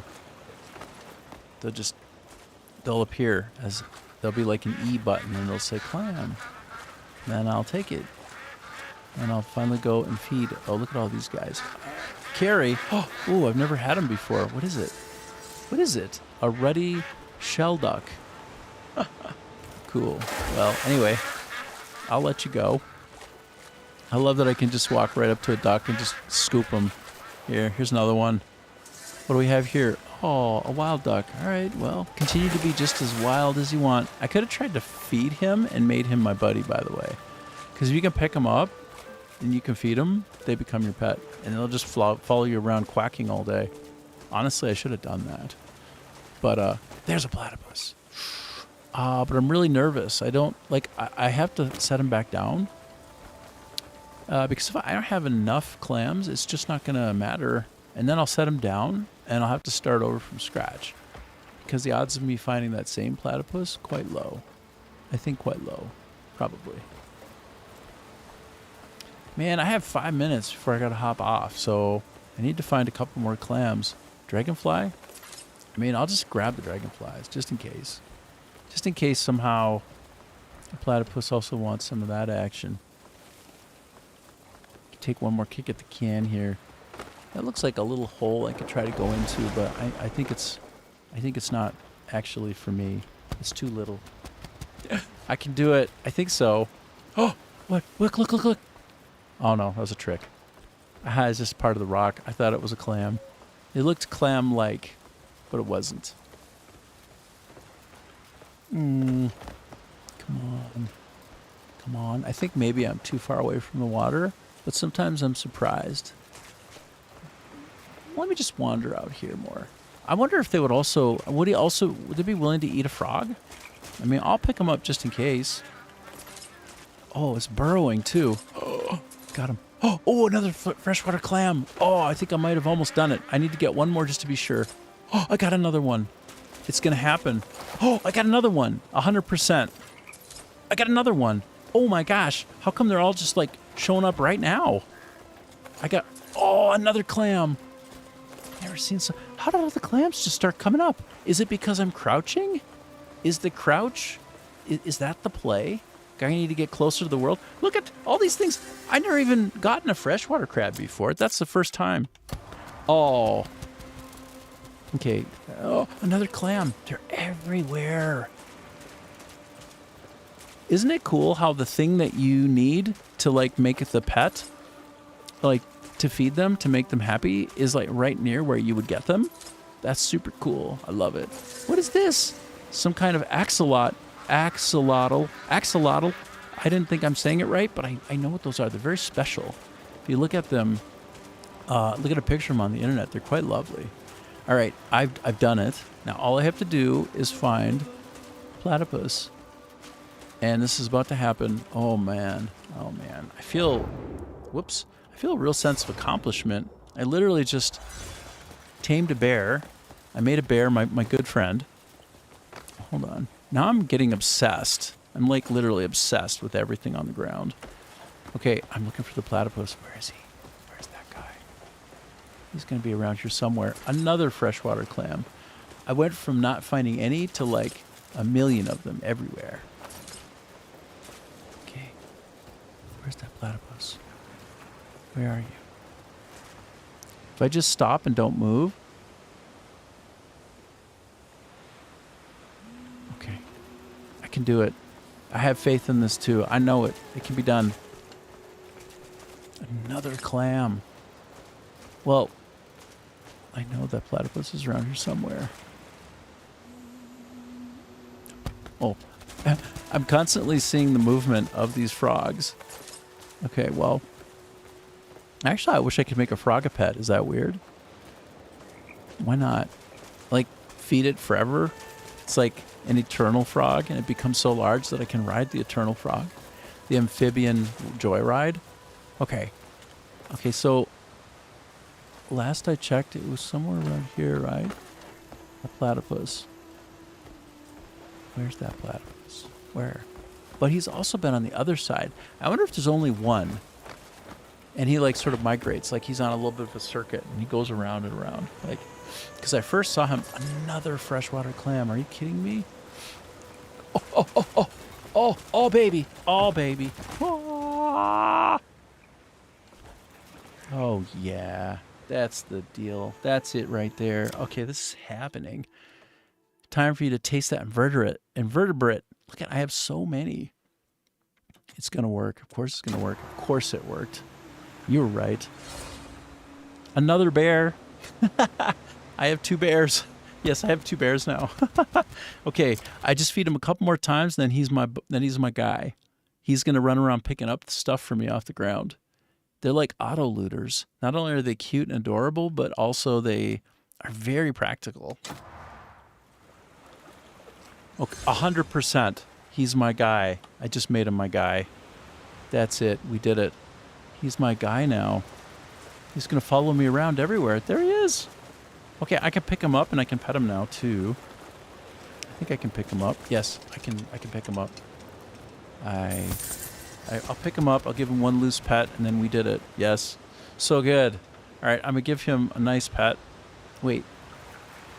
Oh, wait. Is this a different one? Did I not pick up my pet? Because usually when you pick them up, you can pet them. If they're your buddy, you pick them up and you pet them. Am I not allowed to pet the platypus? Maybe if I spawn in somewhere else. Maybe if I make him go away and come back, I can pick him up and pet him. Let me just quick... Yeah, there he is. All right, I'm going to go back down. This is great. I always wanted a platypus my whole life. Now I have one in the game somehow. Okay, so I'll try to pick him up. Where he be? Yeah, he's just hanging out. He loves it. He loves it. Okay, well, that's my buddy, and he'll follow me around. And I guess that's where we've come to. I've come to the end of me. But not before I got a platypus and a second bear as an actual mount. So, pretty good day as the sun sets. Hey. Well, I hope you get good sleep over there, John. Thanks for hanging out. Get yourself some nice rest, and I'll go out into the sun now. What little left of it there is, and I'll be back on tomorrow. See y'all later. Thanks for hanging out with me. It was fun. Goodbye. I'm going to start popping off bit by bit. I'm on 4 at once, so I'll see y'all later. It was a good time. Okay, off and off.